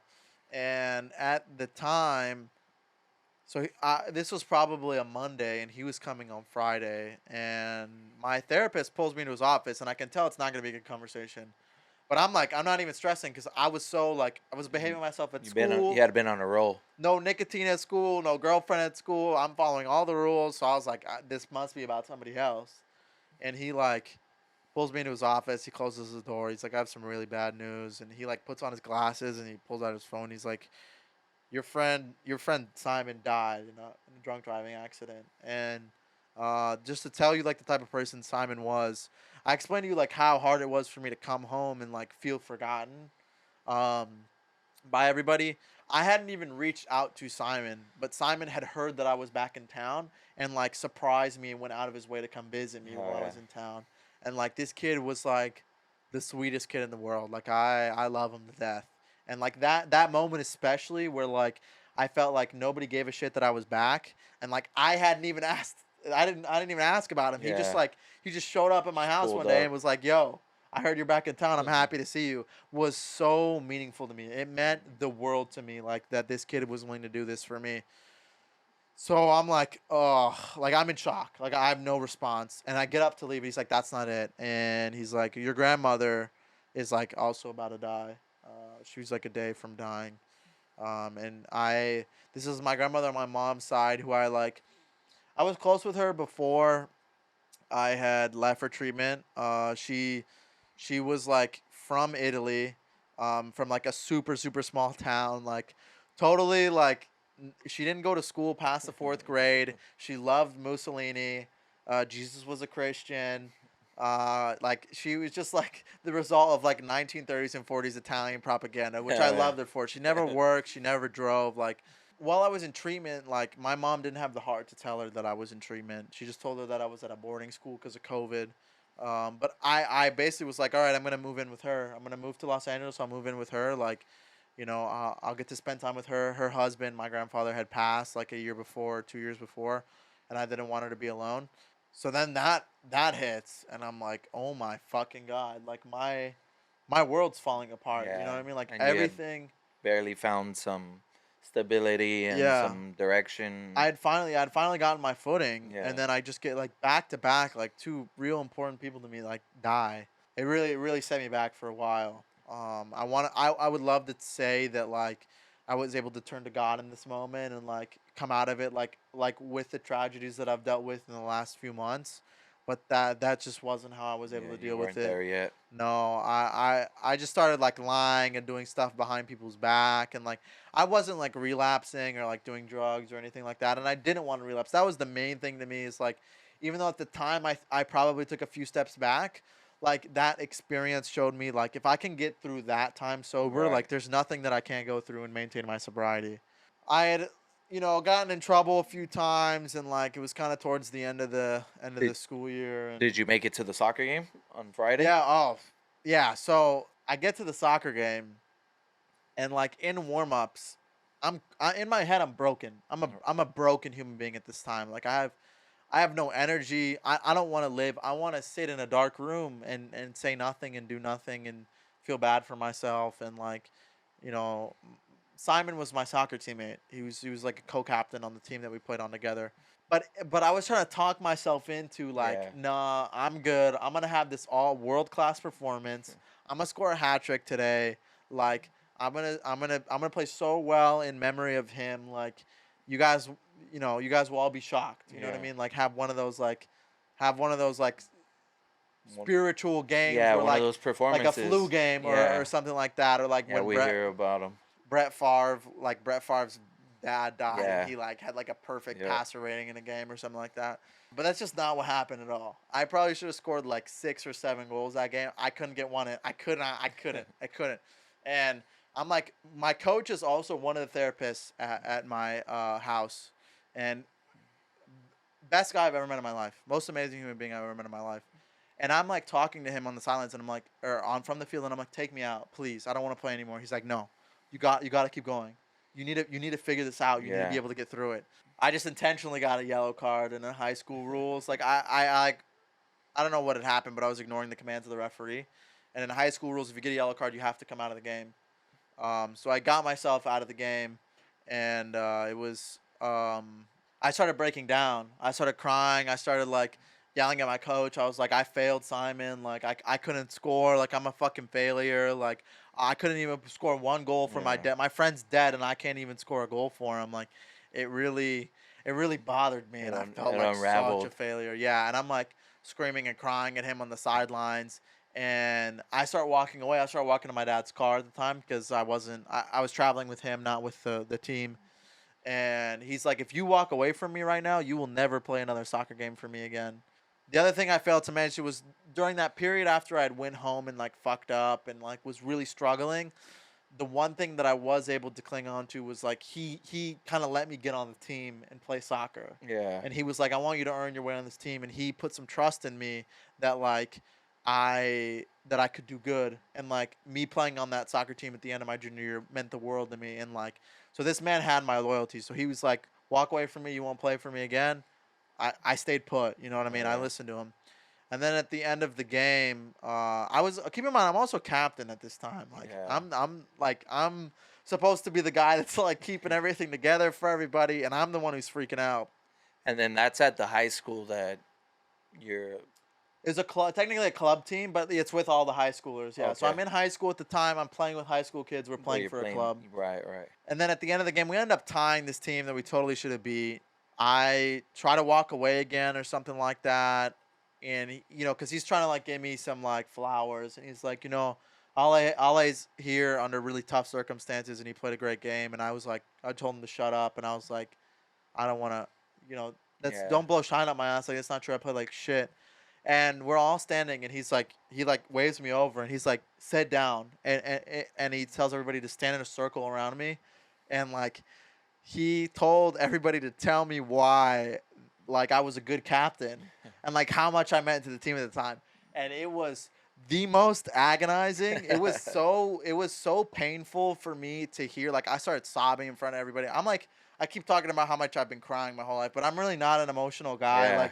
Like I usually like I don't know, I feel like I'm kind of a stoic guy, but like I'm just highlighting like the super emotional parts You're of my talking life. about the roughest parts though too. So. Yeah, just to like emphasize, like when I bring up like crying for me, it's crazy. Like it's a Yeah. super. It means a lot. Like it's like not something to be like glossed over. I'm not Jordan Peterson. I'm not crying like when somebody Yeah. asks me how my day is. Um, but I'm sitting in this circle, and everybody. Some of these kids are my housemates. Some of these kids don't know what's going on. Some of these kids are just town kids. They have no clue what's going on, and they're telling me like, "Oh, you raised the level of this team so well. Like you held us accountable. You pushed the practices. Like you're the reason that we were even in an opportunity to like play well today." Like it disgusted me. It was so agonizing to hear. I didn't want to hear it. I started, and then I had this real moment of like true vulnerability with a group. I never had, I had that moment with the owner of the program where I was like vulnerable with him, like one on one, but I had never like really been vulnerable in front of a group before, and this wasn't even under like the settings of being in a group home. This is like with like some strangers, like some Yeah. totally normal kids that live in the Yeah. middle of nowhere, Montana, and like they don't know what the fuck's going on. I like told them what had happened, and I was just like, yeah, like I lost a friend to a drunk driving accident this week, and like my grandma died, and I wanted to play well for him, and my dad's here to watch me for the first time in like 2 years or a year and a half, and like it it's just like a super Yeah. powerful moment where like one of those moments where it kind of I feel like changed the trajectory of my life. Mhm.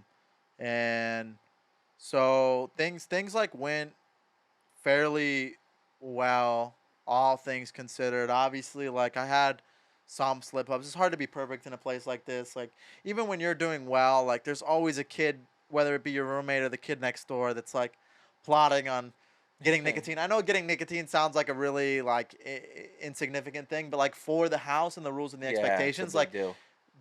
relapse was here and nicotine was here. Right. So it was like very, it was hard, and like I definitely went through some times where like I slipped up and like ended up paying the consequences for that. But like all things considered, like after that, that experience like really solidified like my sobriety. Your Um, direction. yeah, like I knew what I had to do. I had done what I needed to do, and I was just like I was headed in the right place. Yeah. And like things like went super well for me. I ended up getting, I found this out like a year later, but I ended up getting like a D2 soccer offer. Um, so we were playing in this tournament, and this is the spring season. So this is like right before I'm about to graduate, and we're playing like this super big club. And the coach approaches us before the game because we'd already played a game earlier in the morning. He was like, "Hey, I want to tell you guys, like, I love how you guys play soccer. Like, I totally respect it. Good luck to you." And then we're like, "Good luck to you. Like, what a nice guy, what a nice coach." Like, we go into the game with like real good spirits and like want to be sportsman like. Um, and we're losing the game like 2 or 3-0. I'm on the sidelines. We had barely enough kids to play. We had like one sub, so I'd been running around the whole game, and like my coach pulled me out because he saw I was like dead tired. And they send their goalie in on a corner kick, um, to try to get him to score. And I remember being like, "Are you fucking kidding me? Like, you just told us how much you respect us." So I don't even talk to my coach. I run and sub myself in, and I'm like talking to him, the coach, like, uh, right before I jump in. I'm in like midfield, and he's on like the other side, and I'm like, "Hey man, you said you respect us so much. Why don't you take down your pants and put your dick in my face? That'd be more respectful than sending your goalie in to try and score a goal on us." And then the linesman hears it, and I get like a red card right away. And then the coach like goes and talks to the ref, and it like gets it down to a yellow card. So I like end up like playing the rest of the game. Hell yeah. Um, and then the coach came to me after the game and like apologized to me. He's like, "You know what? Like, you're totally right. Like, I should have never let that Yeah. happen. Like, that's completely inappropriate." Um, and then he ran into my coach like a year later. So I had just moved to Los Angeles, and was like, "Hey, if that like redheaded kid is still playing soccer, like, I don't care if he's been out, but like his spirit, like, I'll have him on my team." And he had like gotten a D2 job, but I had the MMA thing like Yeah. pretty hard set. Yeah. Um, It had happened already. yeah, it had just like that ball had just started rolling, and I was like, "You know what? I've kind of taken soccer to its end. I'm not a world class athlete. Yeah. I feel like I was a pretty good soccer player, but on an athletic level, like, I just don't think that I was a high enough athlete to really participate at the highest level of the sport." Was it more Um, like a hustle thing? well, yeah, I was a hard worker. I'd Yeah. hustle. I was good on the ball, but just it's like how fast you can run, how high you can jump. Yeah. Like it sounds silly to say, but I would say almost every sport in the world, especially ball sports, your athleticism is over 50% of what it takes Yeah. to be a good player. The baseline is very strong. Yeah. And like in MMA though, I mean, I feel like there are tons of guys that's like you wouldn't look at them and be like, "Wow," like a Nate Diaz. Yeah. Yeah. Like Nate Diaz is like a marathon runner and like that likes to No smoke weed. weed and is a Yeah. gangster as well, but like he's not he's not athletic at No, all. He has he's no fast twitch muscle nope. fibers in his body at all. And yet Yeah. like he's a world class fighter. He's the Yeah. fucking man. So Mighty Mouse just said like MMA is the easiest sport to be a champion in. it is. It sounds weird to say. But when you think about like I just thought about or was discussing it, bro, like automatically off of build height, like NFL, NBA, like all that's cut Yep. cut out immediately, bro. Yep. 100%. And I totally forgot I glossed over how I like thought of the MMA thing. So during this period in time, I'm gonna back up a little bit, where I was like at my worst.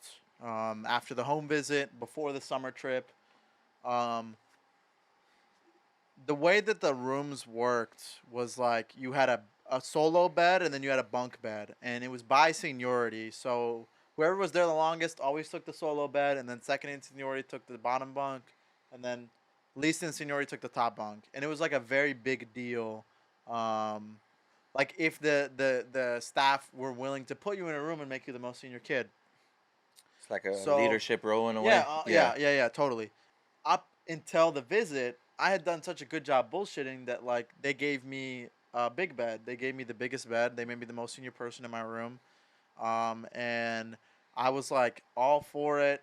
Super awesome. Like it basically means you like get to dictate like what happens in the room. Like you're kind of the boss of like how things go. You know, if you want to live in a pigsty, you get to live in a pigsty. If you want to run a tight ship, which I like to do, then that's how it is. And people like listen to you that are in the room because they're less in seniority. But I came home, I crash out. They they very quickly are like, okay, well you can't be the most senior person in the room because no one's gonna have an influence on you. Right. We got to make you the least senior. So they put me in a room with my dear friend Owen, and they put me from the big bed to the top bunk. And Owen's the kid that I moved to Madison, and then I left him. But now he's got a girlfriend that he loves very much, and they moved to Tampa together. So it all worked out. Um, but he was a wrestler, and he like this kid. This kid combined with my sponsor were probably like the two most important people in like me getting sober. Owen was like a super straight edge, like really, really, truly like amazing guy. You know, like I like to say if I had a sister, I would want my sister to like date Owen. Like that's Yeah. the type of guy he Class is. act. Super classy, super responsible, very honest, and he says it how it is, which is what I needed at the time. So I became roommates with him, and very quickly he was like, "Dude, you're fucking. This is not how we're doing things. You know what Yeah. I mean? Like you need to get in line." And like he totally changed like my trajectory as an adult and like who I am as a human being today. But he was a wrestler, so circling back, he was a big wrestler. And then I kind of thought like, you know, I'm not a super tall guy. Like I've grown up playing basketball, but like why don't I wrestle? You know, like Owen kind of talked me into it. I was like, all right, I'll give this wrestling thing a go. So I started wrestling in my senior year, like winter time. Um, and I loved it. Like I loved that it sucked. I love the grind. Like I would get up every morning at 5 a.m. in during the Montana winter, and I would go run and do pull ups. And like I was a shitty wrestler. I'm still not a great wrestler, like at all. Um, but I really loved that. You know, the lights were on me. You know what I mean? Like when it was time to compete, like Yeah. I probably only won like a third of my wrestling matches. Different from the team sport. But it's different. It's different Dynamic, than yeah. soccer. You know what I mean? Where soccer, you can kind of take your foot off the pedal, and you Yeah. know if you don't win, it's maybe not always your fault. But this was like 100% on me, and I kind of had the excuse in my head too that I was like, well, this is my first year doing this, so there's like really no pressure, so I'd never get nervous for like any of my wrestling matches, and because of that, I felt like you know it's not like I won more matches than I lost, but I definitely surprised myself with like some of the people that I was able to beat because you could Hell tell yeah. they had been doing it for like at least since the beginning of high school, and I was a senior in high school. Um, so I wrestled for about a half season, and then me and like the whole house got in trouble for using nicotine. And one of the punishments that they gave us was like the kids who got caught using nicotine got pulled off their winter sports Yeah. teams, and Which- I was pissed. Which sucks because that's like the thing to keep you online, In a but it's way, also yeah. the best way to like punish you. You know. Yeah, I mean, like, I feel like that was the appropriate punishment for me? No, but like, The rules we are the see, rules. you know, Yeah. I was bringing back stuff from school for like these homeschoolers, and like, I'm not thinking about it that hard, but I'm setting such a poor example for like what the kids next year are gonna do by showing them this is acceptable behavior. And like at the end of the day, if you do stupid stuff, like you can't complain about the consequences. You know what I Yeah. mean? If you don't like the consequences, then don't do what will get you consequences. And so I got pulled off the team, but like that love for the grind and that the way the sport functions is a solo combat sport. I was like, oh yeah, this is it. Like I really like this. So then fast forward, I graduate high school. I come back to Wisconsin for the summer. I work at like a little kids summer camp. I'm having like a super great time.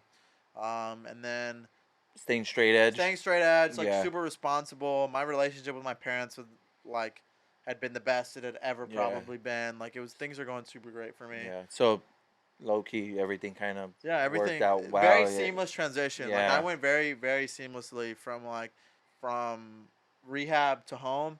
And I think it just came down to like my parents realized that sobriety was not about them. You know, like a lot of kids when they get out of these programs, they'll maintain their sobriety to have the benefits of their parents. So like they'll go to college and they'll do drug tests for their parents, so their parents will pay for food and board. Right. And if they fail the drug test, then they have to pay for their own stuff. So there's some ulterior motives, right? But for me, like, my parents knew, like, they could see in my soul that, like, this is what I wanted for myself, and it had nothing to do with them. So they were very relaxed with me when I got out, and You like, were already independent.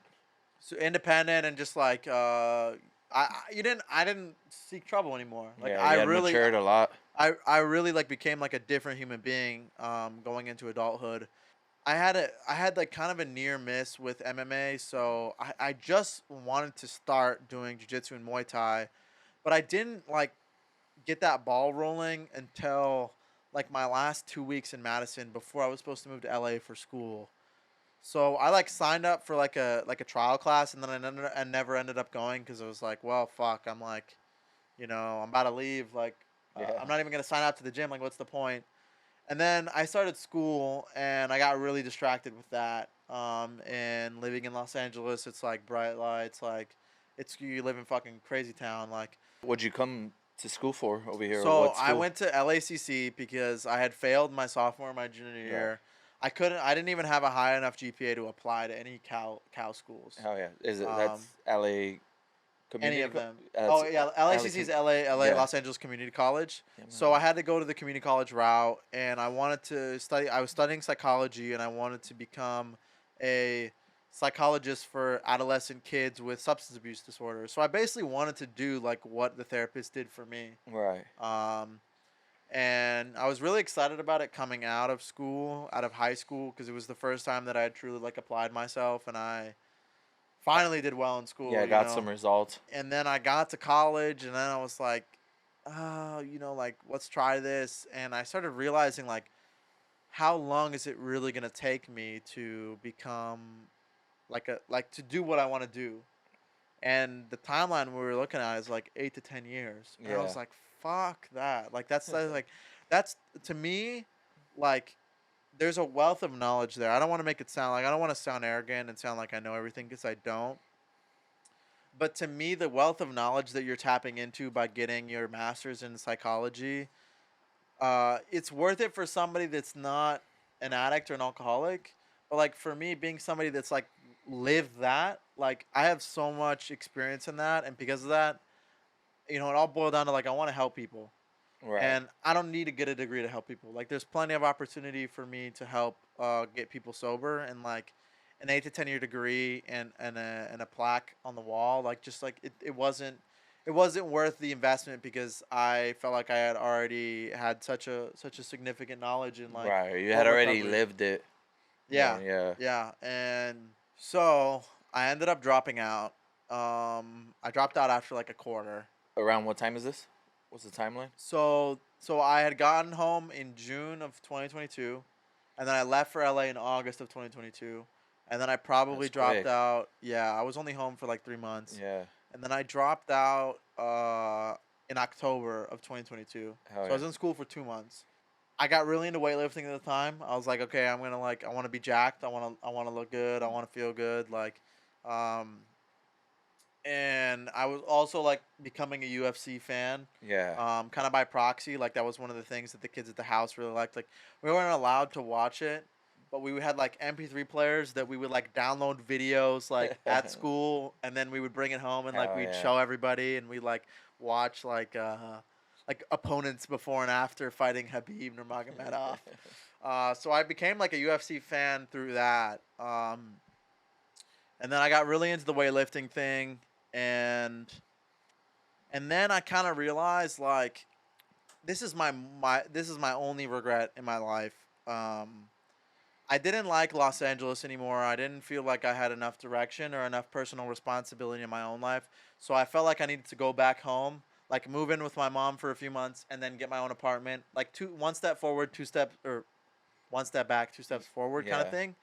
So I decided in April of 2023 to move back to Madison. And I had made the commitment, like, once I get back to Madison, I'll start training. My one regret in life is I just wish I would have started training in LA. Yeah. Like, I don't know what I was thinking. I wish I had, like, a friend that did this that was like, dude, stay in LA. You got, Yeah. like, Low you key, know, you're at the the best, hub. The hub. especially with your jiu-jitsu. Like, you got some of the best jiu-jitsu in the world. Like, there's good MMA gyms not far from Hollywood. But it didn't check out that way. You know what I mean? I Yeah. went home and It then I went to the small gym, and then that's kind of how things shook out. Was I went to that small gym, I started striking, and then I started grappling. And then I took my first fight in December of 2023.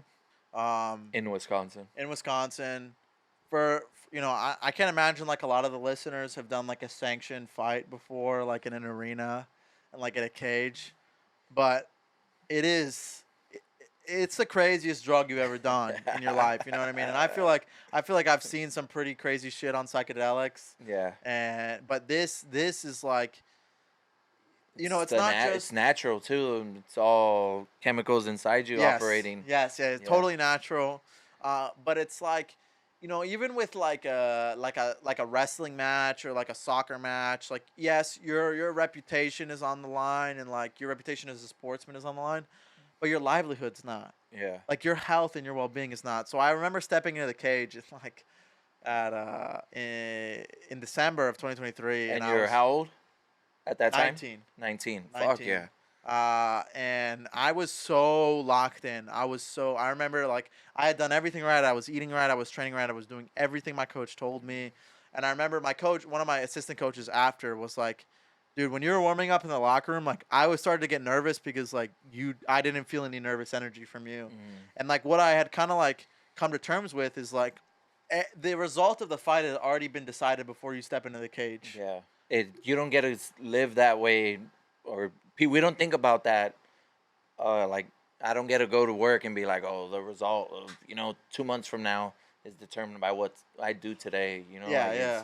It's just, oh, I'm just working. I'm just doing my job. And I think there's a misconception that people kind of look at like anything can happen in a cage fight, and it's true. It's true. To some degree, like there's a lot of chance, and like puncher's chance, something unexpected can happen. But like for the most part, what wins fights, in my opinion, is like just what you do outside of the cage. Like, are you eating well? Are you training? How much are you training? Are you covering properly? Are you getting up with focused? that alarm clock? Are you sleeping? Yeah. Are you going to bed early? And because I did all those things right, I was like, God's already decided what's gonna happen. Like this is already like I am only a vehicle to express what God has already planned for me in the outcome of this fight. It's not like I don't get to decide what happens. Right. It's already been decided. You just get to I get to exert energy. Yeah, I just get to live the experience of what God has already Right. decided for me. So because of that, I remember feeling like I felt like the man. I felt like Connor like Yeah, before, yeah. which obviously I'm not. You know what I mean? But like I it's was good trying it's good to experience that though. to man. adopt that mindset Yeah. of like, this is like that supreme confidence. So I won my fight by second round technical knockout.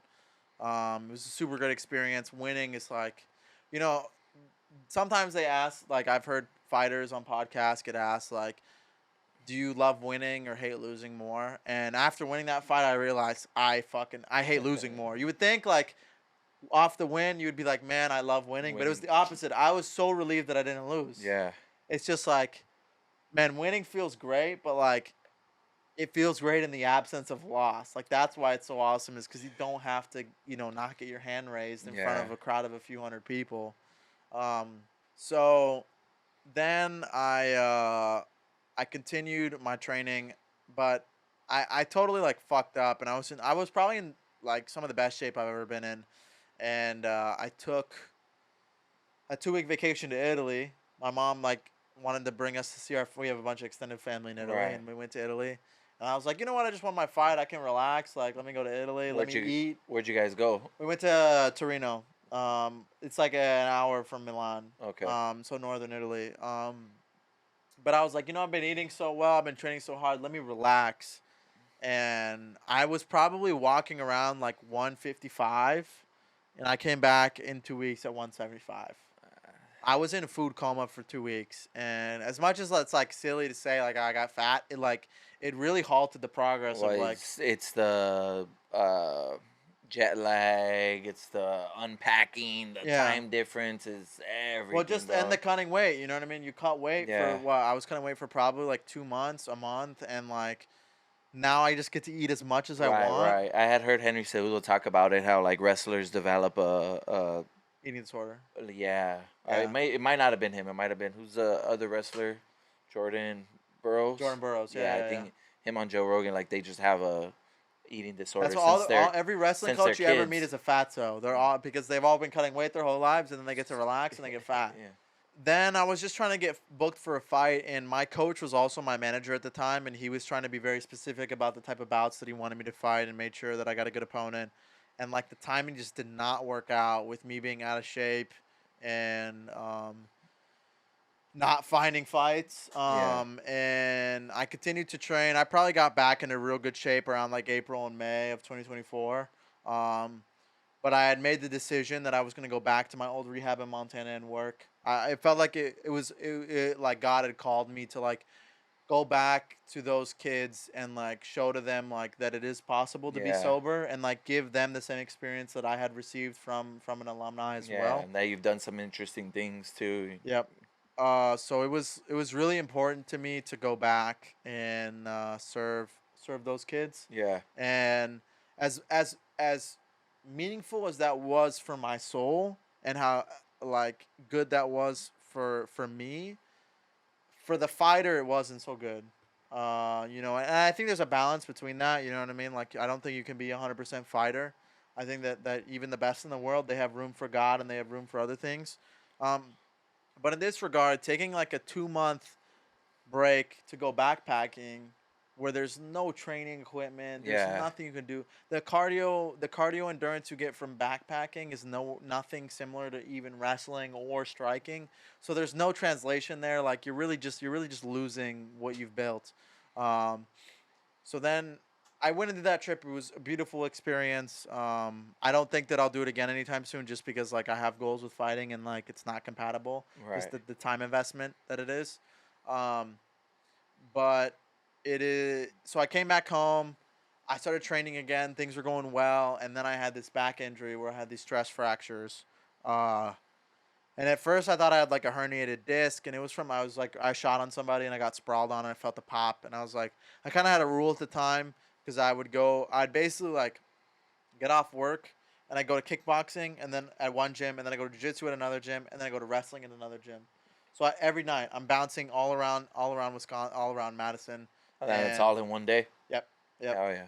But my rule was like, okay, if anything pops, I pull something a little bit, we just call it for the night. You know what I mean? Yeah. I'll rest and I'll come back the next day. There's no need to like, I'm probably training like 3.5 hours a day. There's no need to try to kill myself to get that last half an hour in, when I can just go to sleep, ice it, and come back the next day better. Um, so I did that rule, and my back just did not feel better, and that injury probably happened in September of 2024, and my back was bothering me well into December, like I told you when I went to San Mhm. Diego. So I really wasn't able to get much training in.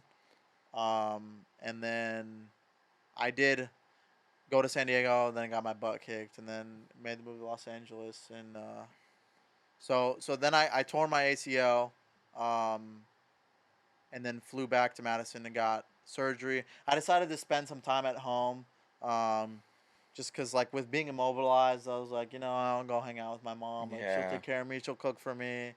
A little bit of clarity. Yeah, it would just be nice to be grounded, instead of Yeah. like sitting at home alone in LA, like just sure. like with my thoughts. And then yeah, so I'm probably like 12 weeks out of surgery now. Um, I'm gonna be able to box probably in July.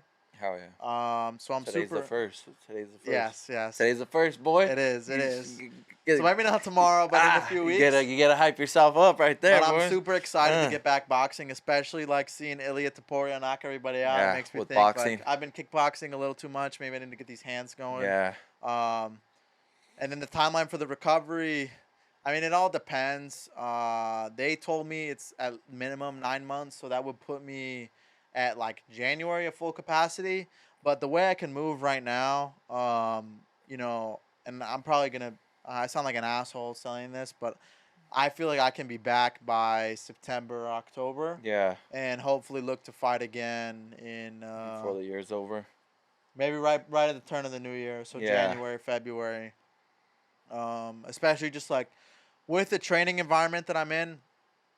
I mean, there's so many guys. Benil Dariush is one of the most amazing human beings I've ever met, and he is such a beautiful expression of like somebody that does a violent sport and yet is such an amazing servant of Christ. yeah, yeah. Like he really, I admire him so much and look up to him so much. Like It's like I he's a man of God he's first. like a like I know this. He's like a flower, like like a Absolutely. just grace, pure grace, pure Yeah, grace. I have never. I don't think the guy has a bad bone in his body. Yeah, He's a phenomenal coach, and just the way he handles himself is like it's very very admirable, and I love that he puts God first. yeah. He's a follower of Christ before he's an MMA fighter, and I Right. feel like that is when you start putting God first. Like in Matthew chapter 11, verses like 30 through 35, uh, they talk about how you need to put God first. You got to put God before your wife, God before your mom, God before your daughter, and like that's the only way to follow God properly. And I think that when you put God first, if I had like a girlfriend, you would think like, "Oh, if I put my girlfriend first, that's how I love her the most." But in my conception and my understanding of Christianity, that's not how it works. If you put God first, it allows you to love people at so much higher of a Right. capacity. Yeah. And I think the same thing's applicable to Benny and just like how he is as a human being, that like it's so clear that he loves God, and like it makes him such a cool guy, Yeah. such a welcoming guy. I think it allows you to love yourself too, right? Yeah. But it not like so loving yourself is kind of a weird thing. It's like I love myself. Like I love who I'm so confident in myself. Like Yep. I love who I am. Hmm. But it's like nah, I love myself. Like I love God enough that I'm separate from myself. Like Yeah. I had this upset. Like there was a point where I really got into like stoicism and memento mori, and also Yeah. really I thought about it a lot, and I wanted skulls tattoos. I'm wearing a skull shirt, Uh-huh. and but then after I thought about it, well, like what does my death mean here if I'm gonna live Yep. forever, if Yeah. I can, Uh-huh. if I do the right things, of Yeah. course. So it's like it's an interesting thing, like being, because I said it allows you to love yourself, but it's not. It's almost like that doesn't matter. Like you don't even need to love yourself because you love something bigger. Yes, and that is like being around people like the gym that I'm at, Kings MMA in Anaheim. Uh, Very religious gym. I know it sounds kind of weird saying that, but they have scripture painted on the walls. They do Bible It's studies on Wednesday or Thursday nights. Like crazy. God, Jesus is in that training Yeah. room. And like we have guys from Georgia and Armenia, and these are countries that like I don't know if you're familiar with like the history of these sorts of countries, The but like wars and stuff. dude, like especially Georgia and Armenia, like they held it down for all of Europe, and they're the reason that Europe is still Christian. Is because they basically shoot off Islamic invaders through the Yeah, they're Caucasus the reason the Mountains. West is still the West, all the Yes. way to America. Yes, and Type we of need to thing. we need to pay like homage to them, but they're very religious people, Yeah. super religious people, and like being around them, and a lot of Eastern Europeans, like I feel like it's just it's totally rubbing off on me, so Yeah. in the best way possible. It's just a way of life. It's like not even optional. It's not a choice. It's just like, oh, this is just how it is. It's always been this way. So I just Yep. move for Yep. them. I just move this way. Can we pull up when how would it'll be Benil Dariush when he fought Gamrot, but the post fight speech. Oh, But beautiful. in Abu Dhabi though, bro. Yeah. So ballsy, Oh my ballsy. God. Post fight speech, 2021 maybe, 2022. Cause I'll send you a video later, bro. I had seen there was like a fighter. It was like the biggest video on his channel. Like I don't even think he's ever posted a Yeah. video after that. But he broke down the archetypes of fighting, Mm-hmm. and it was like the trickster, like he was Yeah, yeah. like Tony Ferguson and Yeah. Sanchai. You know, like that's what. And then the bully, and it was like John Jones, and then the brawler, and it was Diaz. Justin and Diaz and Yeah, this yeah. and that, and then it was the warrior. It was like Dustin Poirier and people like that, and then the monk. And it Yep. was Jerry, people like that. You know, they yeah, embody something, and then Yes. the last one was the Crusader, and Yeah. he had like Benio with or like Habib, and like Yep. they Yep. fight for something else. You know, Yeah. it's like Yeah. I'll send it to you, bro. It was super powerful, but he posted this clip like, oh, he did this Yeah. there, and we just talked about it too on Saturday after his fight. Like, oh, I told a couple friends that were watching with us. Always step up to fight. It does not matter who.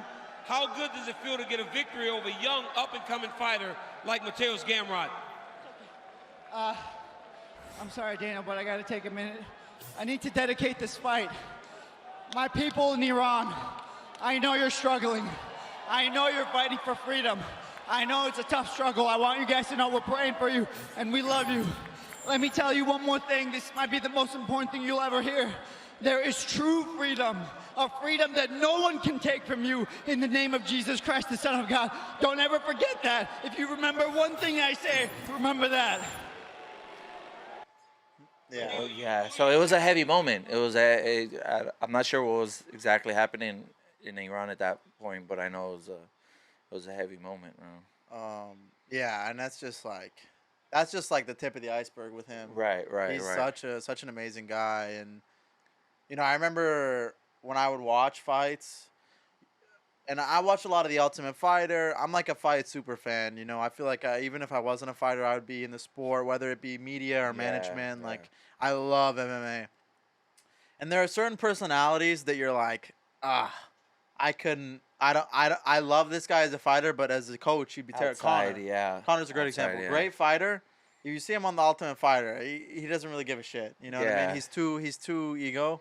It's not for everybody. It's not for everybody. But one of the people that I was like, man, I would love to be coached by him because of how much humility he has is Beneil Dariush. Yeah. Even before I ever planned to go to the gym. The other one is TJ Dillashaw.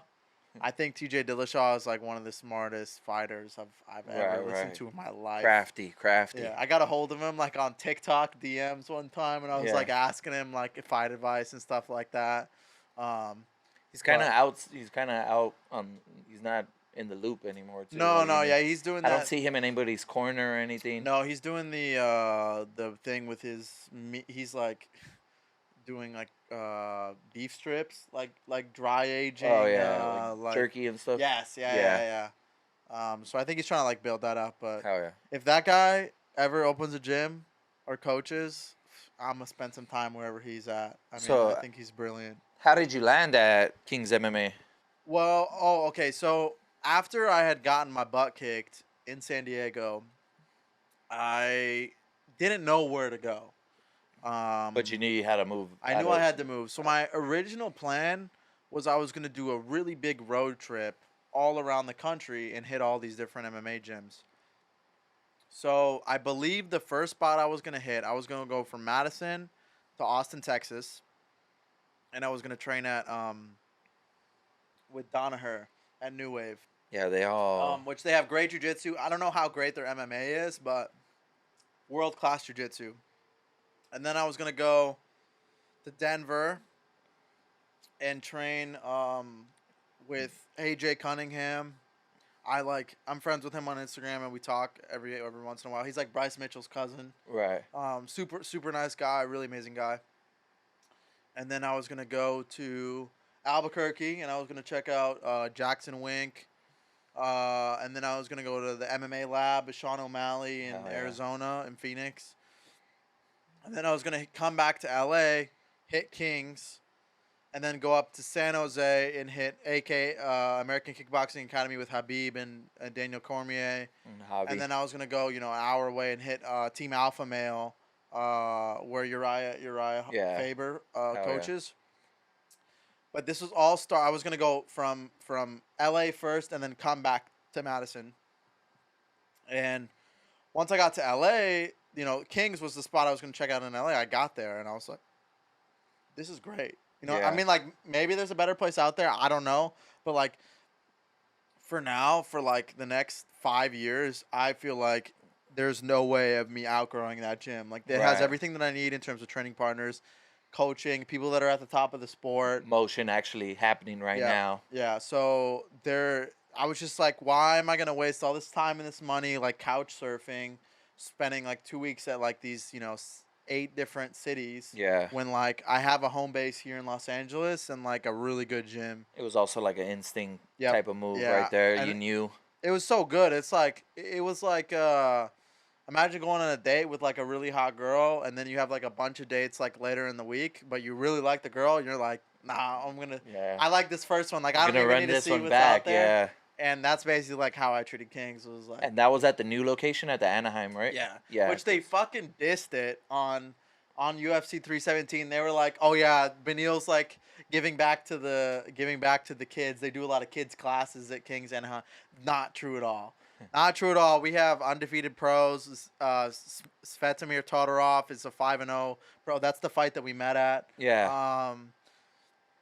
There are a bunch It was of guys. motion, There's yeah. a bunch of, it's not a huge team. It's not a huge team. Like the consistent team's probably under like 15 guys. But the guys that we have there, like, really awesome. Really Yeah. awesome. Great training partners. And I just feel like there's something super special brewing there. So I was kind of pissed off when fucking John Anik was like, yeah, they're doing a bunch of kid classes in Anaheim. I was like, if I ever get to the UFC, which, mark my words, I will clip this because go. I will get there. The first time I interact with John Anik, I'm going to be like, you need to apologize to Yeah. me for telling me that I'm training at some fucking kids class. Yeah. Kings MMA. No kids Yes, classes. no kids anymore. classes. Stop They're them all. done. They have their moments, bro. Like Joe Rogan's like right before the knockout, bro. I was like, there's a difference in Charles' ability to absorb these punches, and boom, he just slapped them. Bro. Yes, they have a funny way. They have a hard job, you know. They have a hard job. It's do, impossible. They do. It's Yeah, impossible. they do. Yeah. Yeah, no, I understand. Yeah. So yeah, because I know I had seen the Huntington one. I had Joe by there, but I know the Anaheim one's fairly new, right? Yes, and I've spoken to some people at the Huntington one, and my impression of it is it's a bloodbath. I Yeah. don't know. I might get in trouble for saying this, but I don't really care. I've just heard like there's just so many guys in there that like, and there's so many guys trying to get their way, crawl, punch, bite their way to the top, that they're knocking out, like people, and like they're beating the shit out of people. Yeah. And that's what I love about Kings in Anaheim, though, is like there are guys that I'm like, you could fucking kill me. Yeah. And I would put up very little resistance at my 100% strength, and they're just not like that. You know what I mean? Like they're totally into like building you up.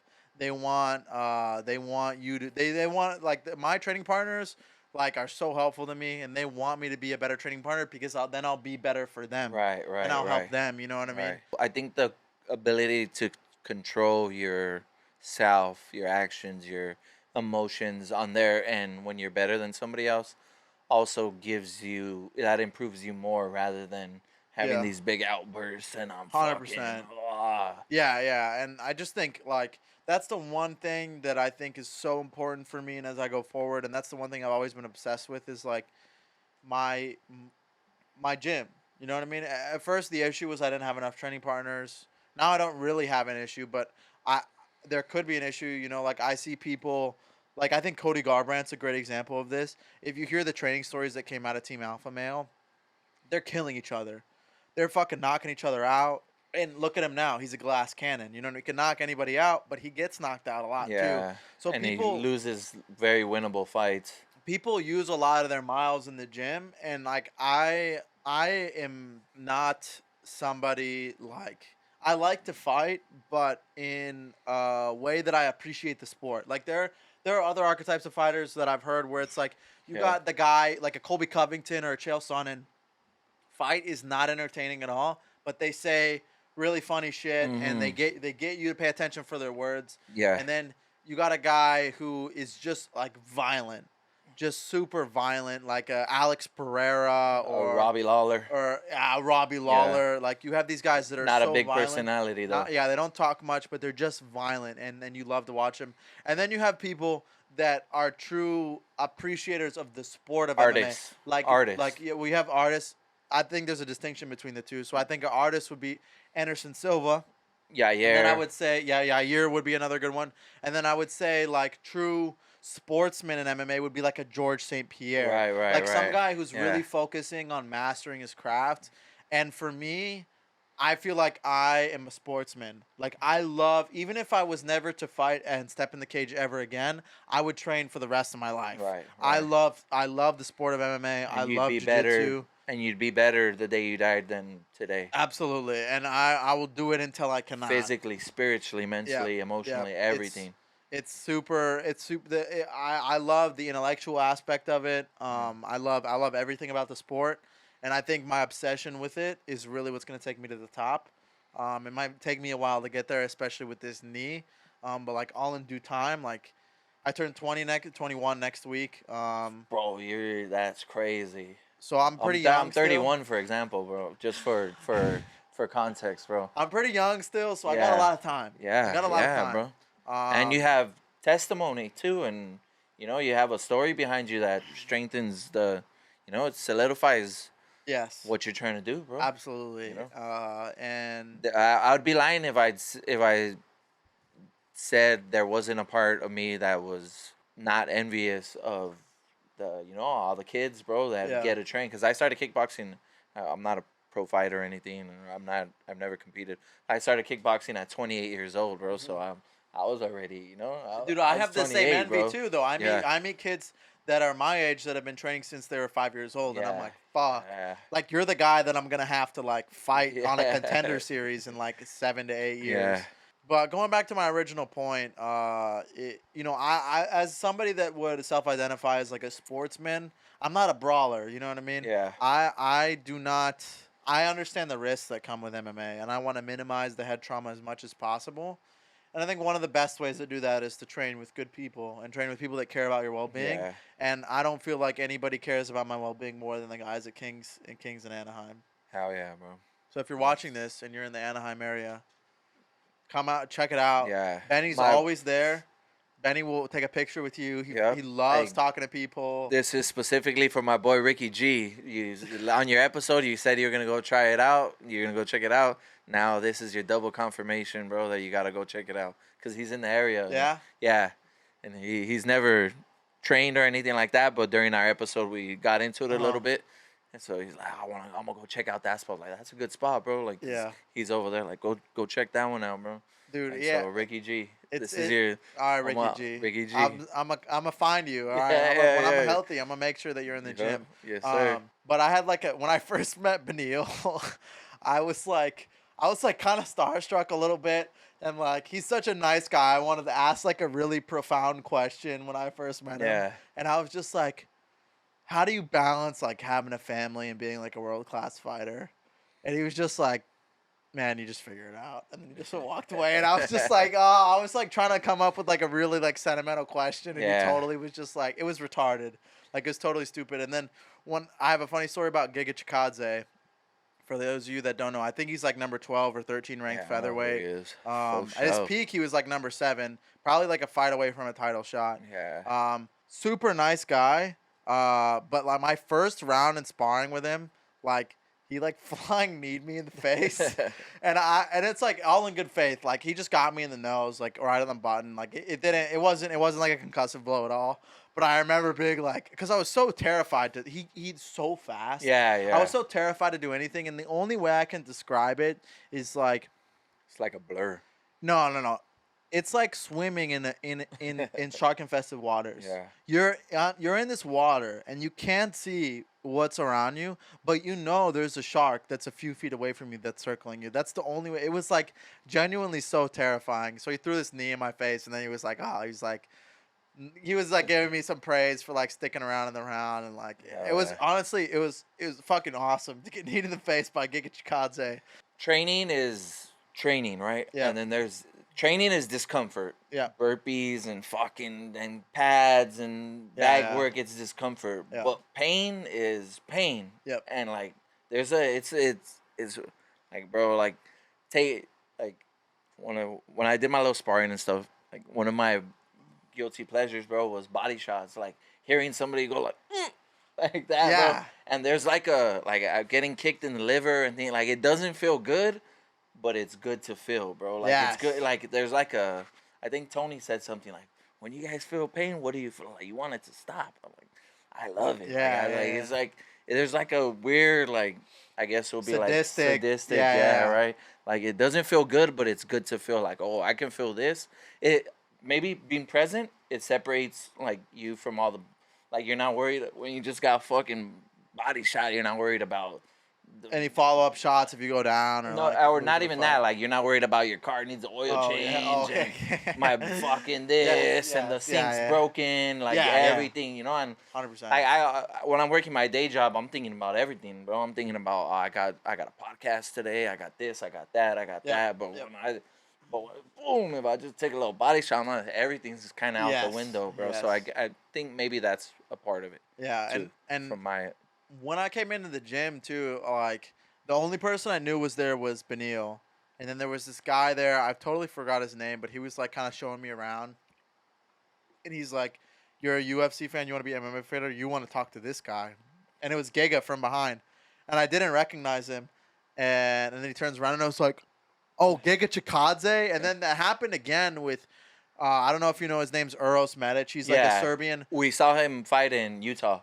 He got a finish. Dude, I fucking love Yeah. Uros. Like I saw did his the- Contender Series fight I saw too. him walk in the gym and I was like, Uros Medic? And he was like, yes, my brother, what's up? And he was so nice to me, like such a good guy. And then the sparring rounds that we did, like he would just totally like rip me to the body and pop me to the body, like just enough that I could feel it. But he wasn't really like trying to put me down. But like he was such a classy guy, such a great training partner, such a nice guy. It's really awesome to get to meet these guys. Even like, did you watch the UFC Seattle? Yeah. Okay, so do you remember that Paige Van Zant's boyfriend fought? Yeah. So the guy that he fought, Nikolai Vretnikov, trains with me. For sure. He's such a nice guy. Yeah. It's really sad that like, you know, that's what people like know him for, that he shoved like that guy after the fight, but like he's such a nice guy. Like he's always like teaching me like how to say like slang in like Kazakh, and he's like "Galaisi no tak pas," which means like "What up, dickhead" in Kazakh. But he's like a super nice guy. Even him, it's like, you know, you see him in the cage and you see him like what happened in the fight, and you're like, oh, that guy must be a maniac or like an animal in the gym. But the nicest guy in the world. When you're capable of things like that, Yep. you don't need to justify your capability. Exactly. Yeah, I completely agree. It's not a fucking what? I'm fucking crazy, bro. Which I think I'll there are some people that are like that, but I really haven't. Most I haven't people really aren't. come across it. And they also don't get to be very good, right? Because then they don't.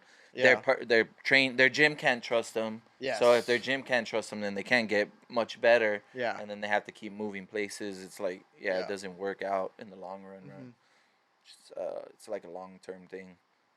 You're pretty young, bro, but you also have a maturity that's way ahead of your time, bro. It probably has a lot to do with the experiences that you went as a teenager. Yeah. Like, what is there's a spiritual journey to martial arts, bro. Yes. I've only been doing cardio kickboxing for a couple years, bro. Yeah. But there's something about it, bro. The being around the people, pushing yourself, moving your body like that, bro. Because like, you know, everything about it was like, how do you like? How would you describe just like the spiritual journey aspect of it? Because it really does unlock something inside, bro. There's something primitive. I think it's the same thing with how you don't see atheist MMA fighters. It's the proximity to harm. whenever you're in proximity to harm, I think that immediately, like, our bodies and our minds, because, like, if you think about it, like, atheism and these sorts of, like, philosophies that are, They work in like cubicles, bro. they work in cubicles, and they're honestly like a first world privilege. Yeah. They really are. They really are. Like, you don't. They're a privilege of us having things so nicely that Absolutely. we don't accredit it to anything greater than ourselves. There's no Amazonian tribes that are fucking atheists or Yeah, you know, yeah, like yeah, even yeah. if it's not Jesus, even though if it's not a huge structure really, but they believe in something yes, way bigger than something. themselves. Bro. Exactly, and I think that proximity to harm, whether it be like you're getting kicked in the liver or punched in the head, or somebody's choking you out and you're tapping out right before you're sleeping, Or you like, don't know what's gonna happen. You just generally you walk in not knowing what's gonna happen. there's a degree of uncertainty there that I think that it calls people to believe in something greater than themselves, because if you're a nihilist or you're an atheist, you're not going to last long in this sport. It's too brutal. It's way too brutal. So I know I'm kind of repeating myself, but I just think that the That's how's something worth repeating, bro. That's yeah, something I worth think that the repeating. proximity to harm and, like, serious, like, if I don't tap in a rear naked choke and the guy wants to hold it for 2 minutes, I'm dead. And it's also the trust too. You have to trust so many people around you to Yeah. not, like, be out of their way to harm you, and you also have to be like a good training partner. Like, I try to be a really good training partner. I'm not here to hurt my training partners. Like, I want to learn, and I'm How- gonna, like, help use you to learn, but I'm not gonna hurt you. How do you be a good training partner? Bro? Well, to me, I'm a light sparrer. Right. Especially with people that are worse than me. Especially when I'm at Kings, because I'm in the pro MMA class. Like, obviously we have a bunch of amateur guys in there, but, like, I'm in the pro class. I'm like one of the smallest fish, so, like, I'm playing defense all the time. Right. And then when I'm training at Hayastan, which is like this it's like this Armenian gym. I train with, like, Fedya Chobanyan, who always is fighting at UNF. He's like holding two belts right Yeah. now. I've probably seen him fight a couple times right there. He brought me into that gym, and that gym, like, I get to play offense more, and I just realized, like, you know, I can tap you with a right hand or a left. Like, I don't need, like, as long as it's hitting you, like, it's not super important for me to, like, lay into it real hard. Right. And, like, in my opinion, like, you can chew up the legs, chew up the body, but, like, be mindful. Like, everybody's brain is basically like on a health meter, right? Yeah, And yeah. you don't. And there's no going back. There's no. Once the meter runs out, it's out. And once you start chipping away at it, it starts getting chipped away at. And there's no way to reverse that. To me, it's like, it's really important that you be mindful of that. And, like, dude, you don't need to be concussing people. You don't need to be Yeah. knocking people down. There's no need for that. It doesn't accelerate anything. If you want to drop somebody, drop them with a liver shot. You know what I mean? Like, that takes more skill anyway. It Probably, does. It right? takes more skill, and I just think, like, it's not. He'll be fine. You know what I mean? Yeah. Like, I don't know. I've never met anybody who cracked their ribs in training yet. I know it happens, but, like, better to have cracked ribs than get knocked the fuck out. Yeah, for sure, right? Yeah, it's a beautiful sport, bro. It's cool that it's something so much deeper than what it is Yeah. on the surface, you know. And Yes. it happened like all at the right time. Like I'm from LA, I'm a Dodgers fan, bro. Like Yeah. they had, like, lost 2 World Series back to back, so I'm like, fuck this, bro. Like, I can't do this shit, bro. Like, this is fucking a nightmare, bro. Yeah. And I grew up playing all sports. So I was a kid. I grew up across the street from a park, so I played everything, bro. Yeah. Basketball, baseball, football, all the time, every year, multiple times a year. So basketball, like Lakers weren't winning, Warriors were just dominating the NBA, so that got boring. Football, not interesting. Like, it just all happened. MMA, I started listening to Cliche. I started listening to a lot of Joe Rogan. Yeah. That's Like- how it starts, like, dude. It's right, always right. Rogan. Hey, man, bro, it's a vehicle for human growth, bro. Like, shit, and this and that, and, like, I started watching a little more because I had seen it and I had, like, Yeah. I had flipped through the channels and it would be on. But, like, now I'm like, all right, cool. Like, let's see, like, what it is. And it was Dustin Poirier, Justin Gaethje Part 1 in Arizona. Oh, okay. Five rounder yeah. main event, bro, and they just beat the fuck out of each other, bro. Beat the shit out of each. Gaethje probably landed like 1,000 leg kicks on him, bro. Yes. They're both busted up, and Dustin gets a 4th round finish, bro. I'm like, what the fuck? Like, this is how this sport happens? Like, I'm all in, bro, and it's for shit. If you want to put it in practical terms, we wouldn't be here with each other right now filming this episode if it Definitely wasn't not. for the sport, bro. Yeah, So yeah, shout out to the sport, bro. Yep. Shout out to everything everybody's doing, man. Shout out to you coming on and Dude, fucking being thanks willing for having me. to talk and express yourself and be vulnerable to your stories, bro. And man, do I wish the best for you, bro. And however I can help, however we could push forward and make things better for you, bro. We're here. No, I really here, bro. appreciate that. This is like kind of my first opportunity to like share my full story online. Anybody that's like friends with me or close with me knows kind of the most of the story, For but sure. I think as I become a better and better fighter and garner more and more attention, I think people will hear my story and people will love it. We'll be able to look back on this episode too, yeah. bro, and like remember that shit, bro. Yeah. Like, bro, it's simpler times. Hey, hopefully in like Simpler 5 years times. I'll be saying the same thing on Rogan. That's like that's yeah. like the There goal. you go, bro. There you go. Yeah. Hell yeah, bro. So, hey, man, appreciate it. Thank you for being on, bro. And show's called Going From Here. So, where are you going from here, bro? More physical therapy for my knee, and just back training. That's my number one training, thing. yeah, bro. God first, training second, and like hopefully you guys will see me fight soon. Yeah. The 2026. Yeah, and I could give you my word. I'll be there, bro. I'll be All there right. for sure. Bet. Wherever we're at, if we're at Commerce Casino, if we're somewhere else. It'll be local. Yeah, I'll be there. I'll make that trip, bro. Bet. We're there, bro. I appreciate that. Hell yeah, bro. Thank you. Thank you. GFH number, this might be like 17, number 17. Got my boy Alessandro. We're going to tag him. You guys make sure to follow him. Shout out to all the gyms. Shout out Kings MMA. Shout out Hayastan MMA. Hayastan. Shout out Team Oyama. You guys fucking go out there and train. Join a gym, whatever's closest to you, bro. It's good for you. You need it. You need it in your life. Shout out to being faithful too, and I need some more faith in my life too. I wanted to say that earlier at one point, but I need to get right.